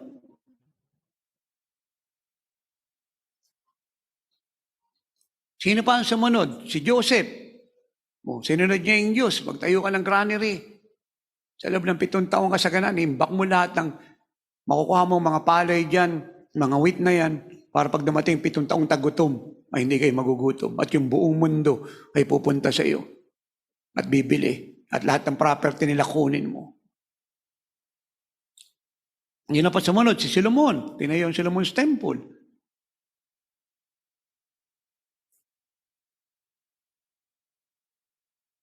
Kung ano yung pinakita na sa kanya sinabi, yung ginawa niya. Sino pa yung sumunod? Yung tatay niya. Gusto ni David siya yung magtayo, pero sabi nila, hindi ikaw magtatayo kasi manupuar ka. Yung kamay mo, filled with blood. Kailangan na magtatayo yung anak mo. And he gave way to Solomon. Sino pa yung sumunod? Mga alagad. Ang sinabi lang sa Mark 11:1-10. Nakunin niyo yung pastong hindi pa nasasakyan ng sino man. Pag tinanong ng may-ari, sabi niyo, kailangan ng Panginoon at ibabalik niya kaagad. Sino pa yung sumunod? Yung mga servant. Sa John 1-11, inutusan ng Lord na dalhin yung tubig na yan na nilagay sa 6 na jar at dalhin doon sa house ng peace. And when they obeyed, that water were turned into wine. Sino pa yung sumunod? Yung bata. Nagtanong ang Lord, ano meron kayo riyan? So binigay niya yung kanyang 5 maliliit na tinapay at 2 maliliit na isda. And the Lord multiplied that. Sino pa po yung sumunod? Si Ananias. Pero bago sumunod si Ananias, talagang narinig po niya yung madiin na salita ng Lord. And I want you to understand their conversation. And pray na wag natin itong gawin sa harap ng Diyos. Acts 9:10-18. Now there was a certain disciple at Damascus named Ananias, and to him the Lord said in a vision, yan, nausap siya ng Diyos sa vision, Ananias, and he said, Here I am, Lord. Yan. So the Lord said to him, "Arise and go to the street called Straight, and inquire at the house of Judas for one called Saul of Tarsus, for behold, he is praying. And in a vision, he has seen a man named Ananias coming in and putting his hand on him so that he might receive his sight." So maliwanag po ang instruction ng Diyos. Sinasabi na kay Ananias, "So punta ka doon sa Straight." Doon si Paul nananalangin. At nakita niya sa vision na parating ka, pinatungan mo siya ng kamay. At bigla siyang nakakita kasi nabulag si Paul dahil nga sa light that shown from heaven on the road to Damascus. Pero ang problema ni Ananias ito. Nakita na nga niya, sinabi na nga niya na, "Ananias, nakita ka niya sa vision, ikaw yung nakita ni Pablo." Ito yung si Ananias. Dapat intindihin ito ng mga bishop at pastor at kongregasyon Ito po ang sagot ni Ananias. Then Ananias answered, "Lord, I have heard from many about this man." Higit niya pa pong binigyan ng pansin na rinig niya sa maraming tao laban kay Pablo kaysa roon sa utos ng Diyos. Na sinasabi sa kanya, "Ananias, nakita ka ni Pablo doon sa pangitain na nagpunta sa kanya at pinatungan mo siya ng kami at siya'y nakakita." Napakaraming bishop at pastor ganito. Tapos magtuturo ng grace. Akala nila vindicated sila. No. The more na nagtuturo ka ng grace, the more yung judgment mo lumalala at yung kasalanan mo dumadami. Kasi tinatakpan mo yung kasalanan mo sa salitang grace Nag-uutos ang Lord. Kita mo, ang liwanag Si Jesus yung nagsasalita. Dinetail. Ananias, nakita ka ni Pablo, ikaw, pinagpipray mo siya. Ano sagot ni Ananias? Lord, hindi mo ba alam na yung mga tao laban sa kanya? Kita niyo yan? Huwag niyo pong kapuutan si Ananias dahil napakaraming bishop at pastor pababa sa kongregasyong ganito rin pong ugali. Now, listen to this. But the Lord said to him, "Go, for he is a chosen vessel of mine to bear my name before Gentiles, kings, and the children of Israel, for I will show him how many things he must suffer for my name's sake." Tingnan niyo po si Jesus. Hindi niya po pinatulan si Ananias sa kanyang kamangmangan. Hindi niya pinansin yung statement ni Ananias. Kung ano yung utos niya, diniin niya kay Ananias. Matutuhan po natin lahat yan. Hindi po siya nakipag-argue. Hindi siya nagpaliwanag. Ananias, pumunta ka ron. At sapat na po yun para matauhan si Ananias. Kasi mabigat na pong statement yan. Inulit-uli ng Lord, "Go!" Kahit isa ay walang sinagot si Jesus sa kanya pong pinaabot. Kahit isa, inignore po siya. 100%. Ganyan kahalaga ang instruction sa kanya. Ilang ulit kang tinawag ng Lord, punta ka rito, punta ka doon, ang dami mong sinasabi, ang dami mong pinapaliwanag, sa tingin mo kaya, qualified ka pa para maging priority ng Lord? No. Privilege mo yun. Of course, mahal ka niya. Hindi ko sinabi pupunta kang hell. Hindi ko sinasabi yun. Depende yun sa kasalanan mo. What I'm saying, you lose the privilege bilang priority ng Diyos. Alam niyo, hindi ito mahirap intindihin Hindi po siya mag-aantay sa mabagal sumunod. Kay sino ka pa? Huwag mo sabihin sa kanyang gifted ka, talented ka, anointed ka. Alam niya dahil siya yung nagbigay sa iyo ng mga graces na yan. Pero ang hinahanap niya, obedience mo. Wala po si Jesus sinagot kahit isa sa kanya pong nireport. Ang sagot ng Diyos, the same word. But the Lord said to him, "Go!" Do you hear that? Ako, dalangin ko na makarating to sa body of Christ sa buong mundo, araw-araw. Una sa fivefold, pababa sa kongregasyon. Para yung mga privilege na nawala, blessing na nawala, promotion na nawala, makabalik. At yung mga struggle na yan, matapos na. Alam panahon ng Lord sa mga policy statement sa harap niya. Wala siyang panahon sa pagsuway. Ang concern niya, yung sinasabi niya, siya po ang Diyos, hindi tayo. Kung ano ang gusto niya, yun ang masusunod. Dalawang bagay ang kaparaan ng ginagamit niya para bigyan tayo ng instruction. Una, direct. Ikalawa, sa pamamagitan ng mga lingkod ng Diyos. Principle po yan from the Old and New Testament. Makikita natin ang truth na yan. Ngayon si Pablo, basahin niyo po yung buong Acts 20 na yan. Bago siya umalis, pinatawag yung mga elder sa Epheso. Inupuan, nabot na magdamag, binigyan ng mga payot, paalala, warning, puro instruction. Ulit-ulit po yan. Basahin niyo yung mga letter ng mga apostle hanggang ngayon. Puro instruction po ang mababasa niya, especially end time. Mababasa yung salitang beware, be aware, get ready, depart, contend, be separate. Puro instruction po yan. Sino pa po yung sumunod na naranasan ng blessing ng Diyos? Yung mga alagad, yung mga apostle in Acts 2:1-4. Sabi na daw, dadating ang Holy Spirit. Mapupuno kayo ng kapangyarihan. Maganda kayo sa Jerusalem. So nagpunta sila ron, nagpray. Hindi sila umalis doon. Yun ang utos doon, yung lugar na yun. Nakita niyo kung gaano po siya ka-specific. Madali, walang masama kung pumunta sila ng Mount of Olive, Mount of Zion, Wailing Wall, o Galilee, o Capernaum, o Tiberias, o Place of Ascension, o Jericho, o Jordan. Pero hindi na matatanggap ang Holy Spirit doon. Ayun sabi na, Jerusalem. Kung di sila nagpunta ng Jerusalem, nagpunta sila sa mga lugar na binanggit ko, hindi na makikita ang ascension ng Lord. O buksan ng Diyos yung isip nating lahat. Bigyan niya tayo ng pag-unawa. At sinagot niya ako kanina na ako'y nag-pray.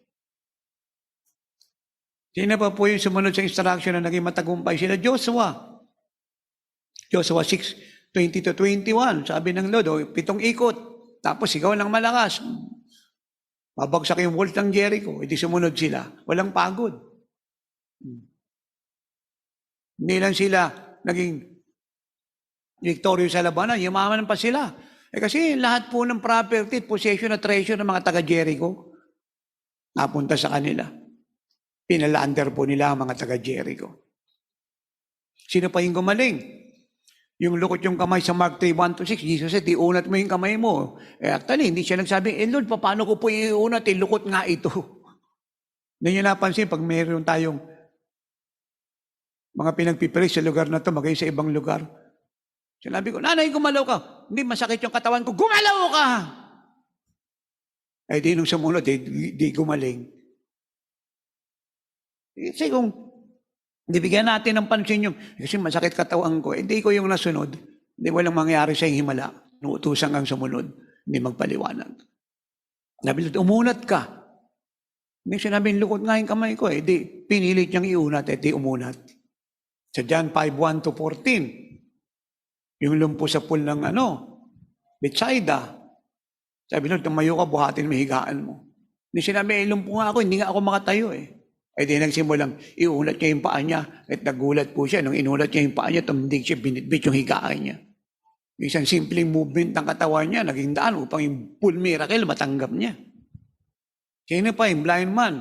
John 9:1-11, sabi na daw, maghugas ka ng mata mo doon sa pool of Siloam, meaning to say, sent by God. Hindi sumunod siya, naghilamos, di nakakita siya. Sino pa? Yung 10 ketongin. Luke 17:11-14, sabi na, pakita kayo sa priest, maghandog kayo. Aling sunod sa kautosan ni Moses. Sila po umalis, habang sila naglalakad, lumini sila. Tingnan pa po si Peter, in Matthew 17:24-27, sinisigil sila ng temple tax. Sabi na, pumunta ka doon sa dagat. Tapon mo yung lambat, yung unang-unang isdang papasok sa lambat, buksan mo yung bibig, merong ginto. Ay di nagkapera pa si Pedro mula sa wala. Kung nagmumumurmur to, ano nangyari? Nagkapera ba siya? Wala. Ano pa po yung sumunod? Luke 5:47, sila Peter pa rin to. Magdamag lang isda, walang nangyari. Pero nung sabi Lord, itapon niyo yung lambat sa malalim na bahagi ng dagat, sumunod. Punong-puno po ng isda yung mga lambat at yung bangka, hindi sapat. Kulang pa sa bigat po ng isda na laman ng bangkang yan. Halos lumubog po siya. Yung any moment rapture of the church, Matthew 5:8, sabi Lord, mapapalad ang may malinis na puso, makikita niya ang Diyos. Kung hindi malinis ang puso mo, kahit bishop at pastor ka, nagtuturo ka, nag-aayun at nananalangin ka, hindi mo makikita ang Diyos. Yung sabi niya, mapapalad ang may malilinis na puso. Hebrew 12:14, kung walang kabanalan, hindi mo makikita ang Panginoon. May mga utos yan. 1 Peter 1:15-16, magpakabanal kayo. Bakit? Kasi akong Diyos niyo ay banal. Nakita niyo, puro specific lahat yan. Sino naman po yung mga napahamak dahil hindi sumunod sa specific instruction? Ito po yung danger na magbigay po sa atin ng malaking paalala para huwag tayong tumulad sa kanila. Si Adam at saka si Eve. Ayan. Sabi na huwag kainin yung bungang kahoy patungkol sa masama at mabuti. Ang daming pagkain din, yung pinakialaman. Ano nangyari? You know the story. They were cast out from the Garden of Eden. Sino pa yung ikalawa? Si Balaam. Sinabi ng Iblis, yung children of Israel, pinagpalit po yung utos ng Diyos doon sa ginto ni Balak. Joshua kill Balaam mula sa utos ng Diyos. Ito po mabigat si Moses. Ito'y paalala to sa lahat ng mga bishop at pastor at lahat na nasa fivefold.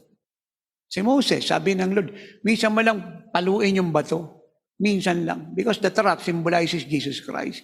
May kabatay niya sa cross once lang. Anong ginawa ni Moses? Pinalo ng 2 ulit. Yan ang nangyari kay Moses. Hindi siya nakapasok sa Promised Land. Dinala siya ng Lord sa Jordan, sa Mount Nebo. Alang sabi yan, yung Promised Land. At yun po'y nando doon sa Israel, siya po'y nasa Jordan. Yan nakita mo, Promised Land, pero hindi ka makakapasok riyan. Dahil sinuway mo yung utos ko. Alam niyo, may mga utos pong mabigat na pag ang Diyos ang involved, hindi pare-parehas yung degree ng consequences na harapin ng lahat. At ito po yung sagot, bakit napakaraming prophet nag-prophecy na magaganda kinabukasan, patay na. Maraming ginawang dakilang bagay yung evangelist nung sumunod na buwan. Wala na siya, kinuha ng Lord. God knows. Maraming consequences na hindi pare-parehas. Depende yan sa ating sinusuway. Pag ang involve ang Diyos at ang mandato, ang master plan niya, huwag po tayong magkamaling sumuway. At pag sumuway ka, magsisi ka kaagad at magsimula kang sumunod. Pero i-ignore mo lang, mahirap. Learn from Moses. Leader po siya. He don't enter the Promised Land. And look to tatay. 2 beses siya ng 40 days. Parang nakalimutan ng Diyos. Hindi nakalimutan. Mas mahalaga sa Diyos, tayo represent siya ng tama. Kasi represent siya ng mali. Kasi ang involved siya. Higit po siya sa children of Israel na pinagayuno ni Moses ng 40 days. Learn from that. Sino pa? Si Saul. At ito na po ang pinakamalalim rito. Pero Samuel 15:10-35. Now the word of the Lord came to Samuel saying, I greatly regret, grabing term, no? I greatly regret that I have set up Saul as king, for he has turned back from following me and has not performed my commandments. And it grieved Samuel, and he cried out to the Lord all night. Ito na po yung lamentation ng Diyos. Pihira po itong ganitong kaso Yung Diyos naglabas ng kanyang sama ng loob. Sabi niya, Samuel, halika. Nalulungkot ako na nailigay ko si Saul bilang hari. Nalulungkot ako. At ang kalungkutan ko, hindi niya sinunod yung mga utos ko. Ito niya yan. At sasabihin sa akin ng maraming yung grace teaching, okay, kahit sumusaway ka, it is not so. Malinaw ang Bible. Malungkot po siya dahil hindi sinusunod ni Samuel. I'm sorry, ni Saul yung utos niya. Dapat yung mga pastor at bishop, yung mga leader, pag hindi nagaganap utos ng Lord, dapat hindi ka nakakadama ka dyan ng kalungkutan, ng kabigatan, ng kapanglawan. Nagmimediate ka, hihingi mo ng tawad yung kasalanan ng sumusuway, sino man yan. Ikaw yung senior pastor, ikaw yung senior bishop, yung mga pastor mo hindi sumusunod, hinihingi mo rin ng tawad dyan, meron kang kabigatan. May kalungkutan ka. At pinapadama mo sa kanila yung kalungkutan mo dahil hindi ka natutuwa sa nangyayari. Hindi yung okay lang na parang walang nangyayari. At hindi lang po ang Lord yung apektado, pati si Samuel. Siya po'y umiyak sa Panginoon sa magdamag. Maybe he's appealing for Saul, but it don't work. Yung intercession niya para kay Saul, hindi dininig ng Diyos. Because God had decided to remove him. And it grieved Samuel, and he cried out to the Lord all night. So when Samuel rose early in the morning to meet Saul, it was told Samuel saying,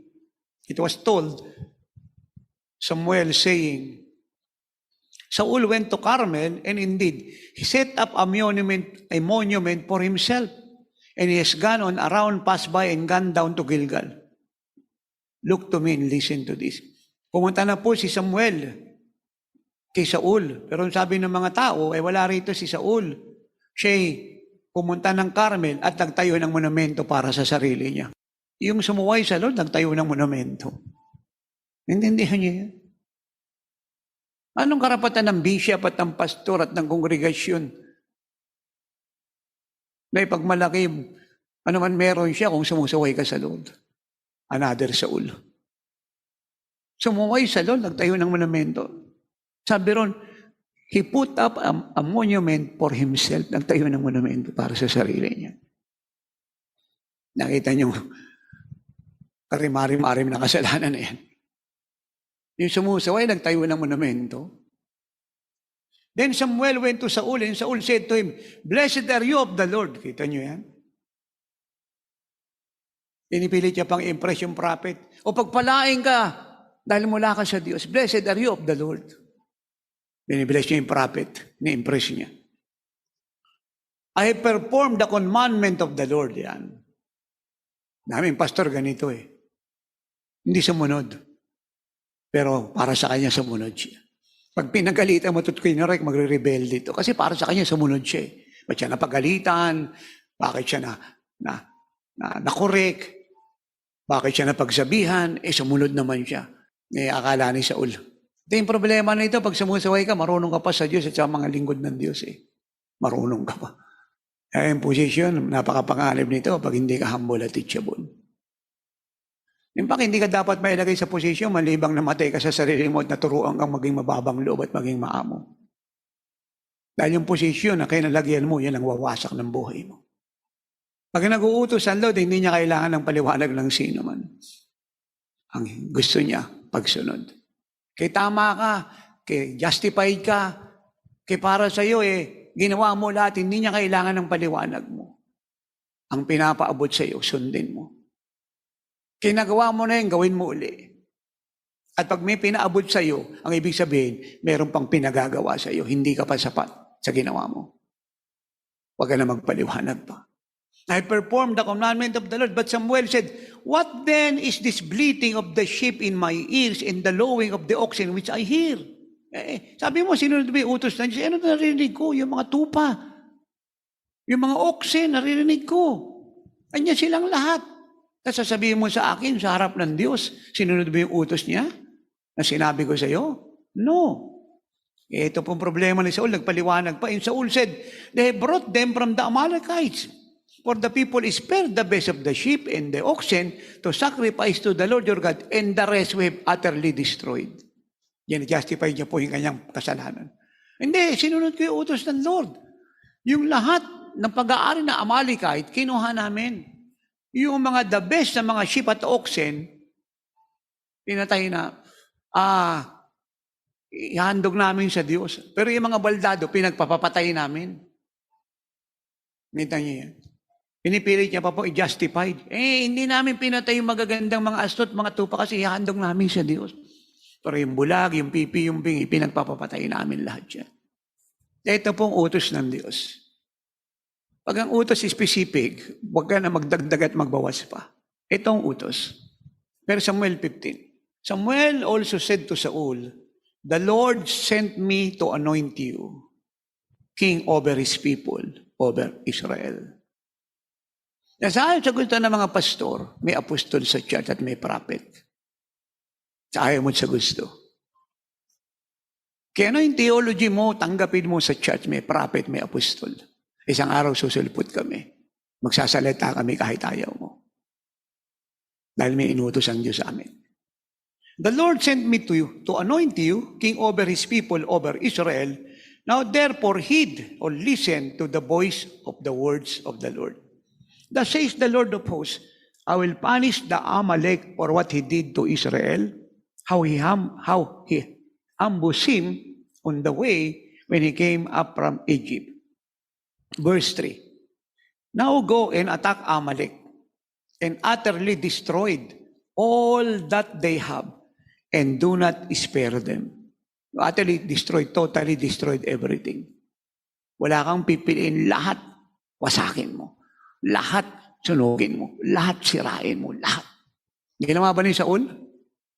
No. Sabi niya, hindi. Yung magaganda, tinabi ko, ihandog ko sa Lord. Yung mga pangit, pinagpapatay kong lahat. Hindi po yun ang utos. Mapakinggan niyo kung maigi Church of God, lalo na po tayo mga bishop at pastor na tayong lahat living like Jesus Church. Now go and attack Amalek and utterly destroy all that they have and do not spare them. Do not spare them. Huwag niyo silang patawarin. Huwag niyo silang ipagwalang bahala. Wala kayong papalagpasin. Lahat. Patayin niyo lahat. But kill both man and woman. Yan. Infant and nursing child, ox and sheep, camel and donkey. Kita niyo yung utos yan. Lahat patayin niya. Ay di dapat, kung yun ang ginawa ni Samuel, ay di binuhay ni Saul, ay dapat binuhay na lang niya yung mga bata, yung mga babae. Kasi binuhay niya yung mga hayop. Now, ang Diyos po ba'y mamamatay tao? Hindi. Bakit pati mga bata at mga babae, lahat ay pinapatay ng Diyos? Lahat ito ay rebelde sa Diyos. Yung buong bansa, hinahatulan niya. Nakakapagtaka ba ito? Di ba yan ang ginawa niya sa Sodom at Gomorrah? Buong city na yan, inubos niya. Yun din ang Jericho.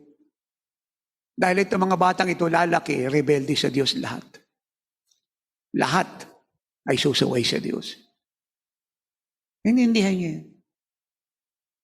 Naunawaan niya yan. Binaba niya, hatol niya. Dahil lahat ng ito ay gagawa ng evil. Sobrang evil sa mata niya. Kaya sa murang gulang pa lang, God wants to destroy it. Para hindi na dumami pa yung linis nito.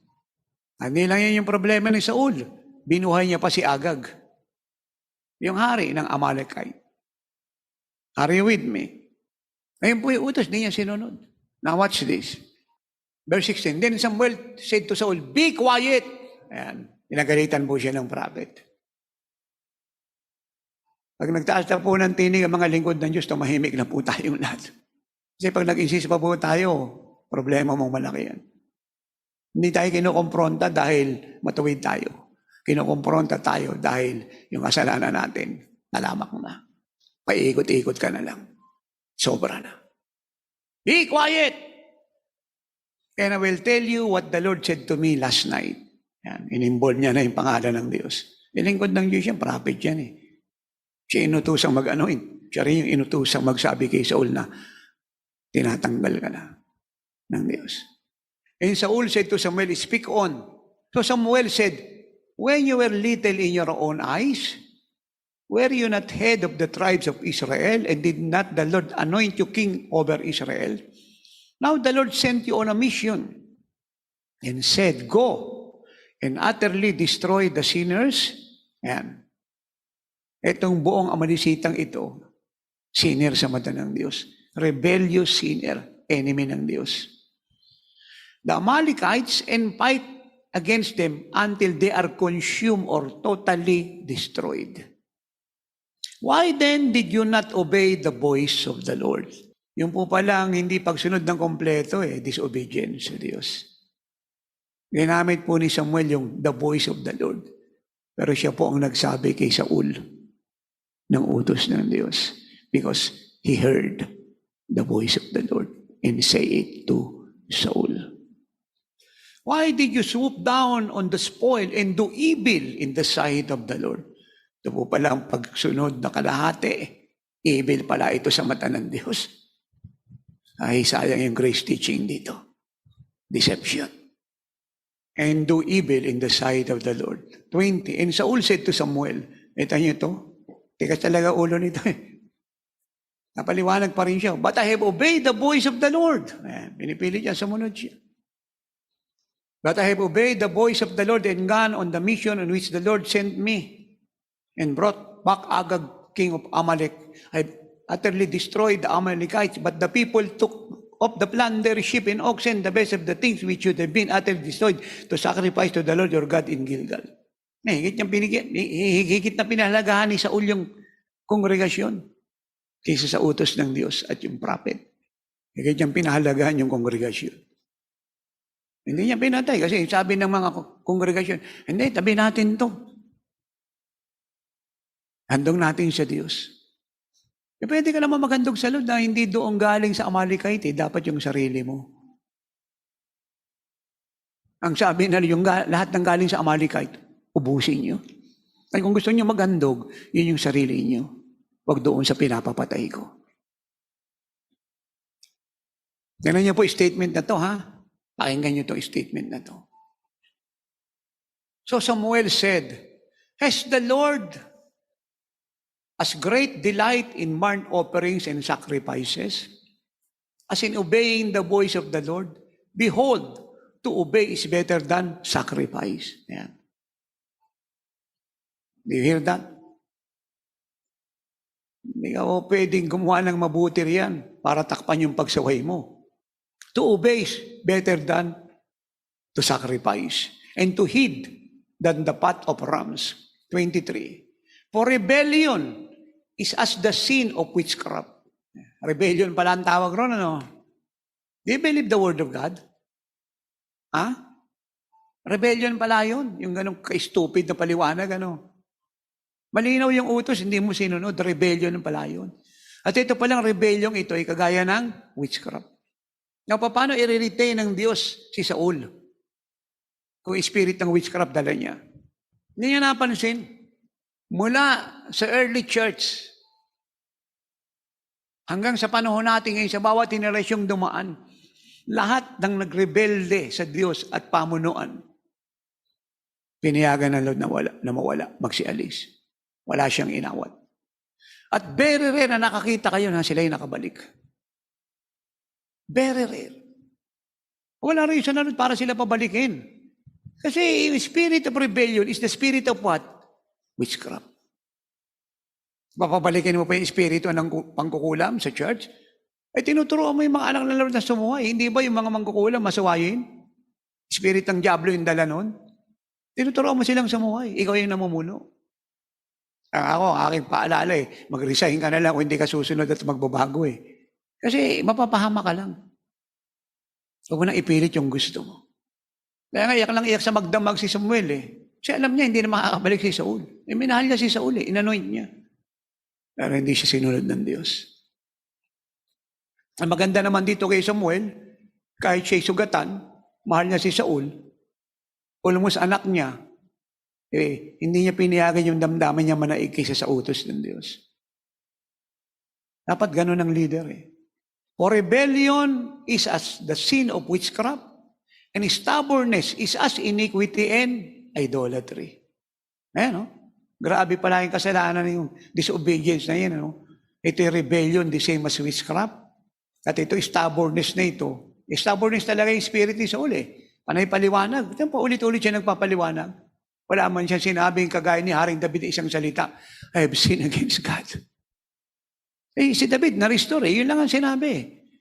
I have sinned against God. Ay kung ano man yung hatol na ibibigay ng Diyos sa akin, tatanggapin ko. Si Saul, wala. Gina-justify niya. Kaya ang tawag na doon is stubbornness.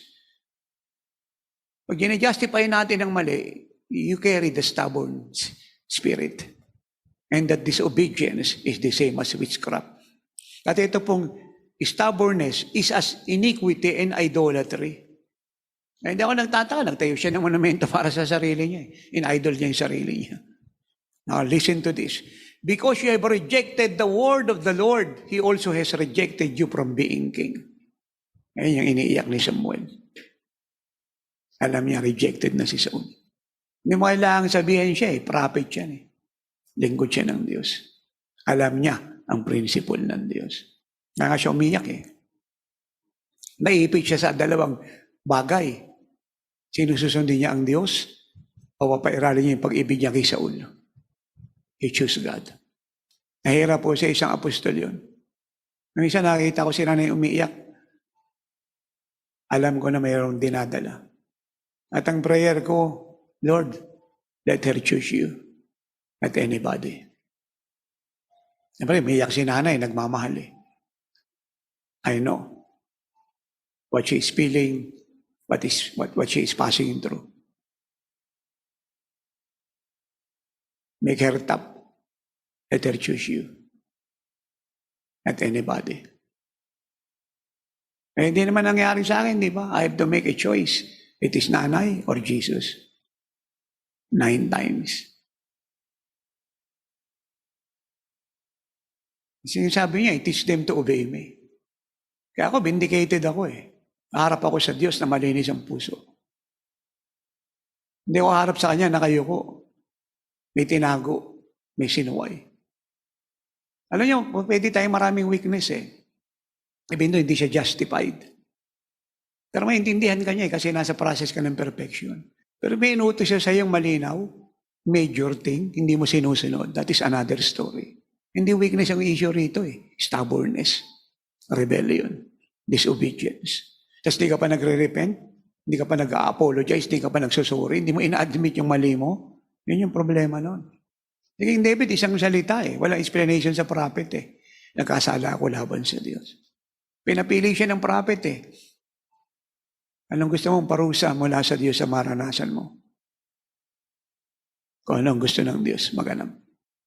Ayun po yung humility. Then Saul said to Samuel, I have sinned, for I have transgressed the commandment of the Lord and your words, because I fear the people and obey their voice. Now therefore, please pardon my sin and return with me that I may worship the Lord. Watch this. But Samuel said to Saul, I will not return with you, for you have rejected the word of the Lord. And the Lord has rejected you from being king over Israel. Ano ibig sabihin ng prophet? Ayaw ko ma-identify sa iyo. Ayaw kong bumalik ka ng Gilgal na kasama ko. Do it by yourself. Ayaw kong ma-identify sa iyo. Kasi spirit na dala mo, spirit ng witchcraft, idolatry. Ang spirit na dala ko, spirit ng prophet, spirito ng Diyos. Hindi tayo pwedeng magsama. I will not go with you. And as Samuel turned around to go away, Saul seized the edge of his robe and he tore. So Samuel said to him, the Lord has torn the kingdom of Israel from you today, and he has given it to a neighbor of yours who is better than you. Makakaya niya po yung robe ng prophet para pigilan yung prophet. Nasira. At yun yung judgment niya, dagdag pa yun. You see that? Nahirap. I-ignore ang mga propeta at mga apostol. Napakahirap. Lalo po ngayong end time. Believe me, hindi lang puno ang buong mundo ng deception. Ang church puno ng deception. Sino sa inyo naniniwalang yung narinig nyo ngayon ay hindi pinag-aralan ni tatay, kundi binigay ng Diyos? Nagpapaalala po ako sa inyo. Sa ilan sa inyo? Bababa na ang Lord. Obedience is better than sacrifice and murmuring and disobedience. Sino po ang tinayo niya na better sa kanya? David. At ito po ang reason. And also the strength of Israel, that is God, will not lie nor relent. Dinajustify po ni Samuel ang Diyos. Dapat ganyan tayo eh. Pag ang Diyos ang imbul, lagi natin siyang i-justify. And also the strength of Israel will not lie nor relent, for he is not a man that he should relent. Then Samuel said, bring Agag, king of the Amalekites, here to me. So Agag came to him cautiously. And Agag said, surely the bitterness of death is past. Akala po ni Agag, yung amatayan ay tapos na. Kasi hindi siya pinatay ni Saul eh. Pinapapatay siya, siya pa naman yung hari. Alam niyo, yung disobedience sa church, siya po yung chief spirit sa church, dapat mamatayan. The same as witchcraft po yan, tsaka idolatry, stubbornness na yan. May mga agag na yan sa church, dapat mamatayan. Kung ayaw po ng pastor patayin yan, tingnan niyo po itong susunod kong babasahin. Verse 33, but Samuel said, as your sword has made women childless, so shall your mother be childless among women. And Samuel hacked Agag in pieces before the Lord in Gilgal. Hack in pieces. Pinortya po ni Samuel si King Agag. Pinagputol-putol sa harap ng Diyos. Grabe, no? Ganyan po ang dapat gawin sa disobedience sa church. It must be hacked unto death before the presence of the Lord. And last verse, then Samuel went to Ramah, and Saul went up to his house at Gibeah of Saul. And Samuel went no more to see Saul until the day of his death. Hindi na po nakita ni Saul si Samuel hanggang mamatay siya. Kahit minsan. At hindi na rin po nagpakita si Samuel kay Saul hanggang siya po'y mamatay. And Samuel went no more to see Saul until the day of his death. Nevertheless, Samuel mourned for Saul, and the Lord regretted that he had made Saul king over Israel. Dalawa po yung nalulungkot, ang Diyos at saka yung prophet. Pinagkatiwalaan mo. Inanuhin ka, binigyan ka ng Espiritu ng Diyos. Pinadala yung prophet, ang daming iaanoin, ikaw yung pinuntahan. Sino nga hindi malulungkot? Pero kita niyo ang Diyos, kahit nalungkot siya, nagmamahal siya, hindi niya binago ang utos niya. Let us be serious in obeying the instruction of God. Dinala ako ng Lord kahapon. Dito na ako magkuklose, hindi ko ito ituturo, magpapaalala lang ako. Two things is happening in the coming days to the church and to the world. You must live ready. Thanks for listening to Miracle Hour Podcast. If you are blessed with our program and want to know more about the Lord, like us on our Facebook page at www.facebook.com/JIOSWM and subscribe to Jesus is Our Shield Worldwide Ministries YouTube channel. Our time is running out. Jesus is coming any moment. Apostle Renato D. Carrillo is mandated by God to bring the church to its full potential and to live like Jesus. Have a part in this end-time move of God. Pray, fast, and give to the work of the Lord. To God be all the glory.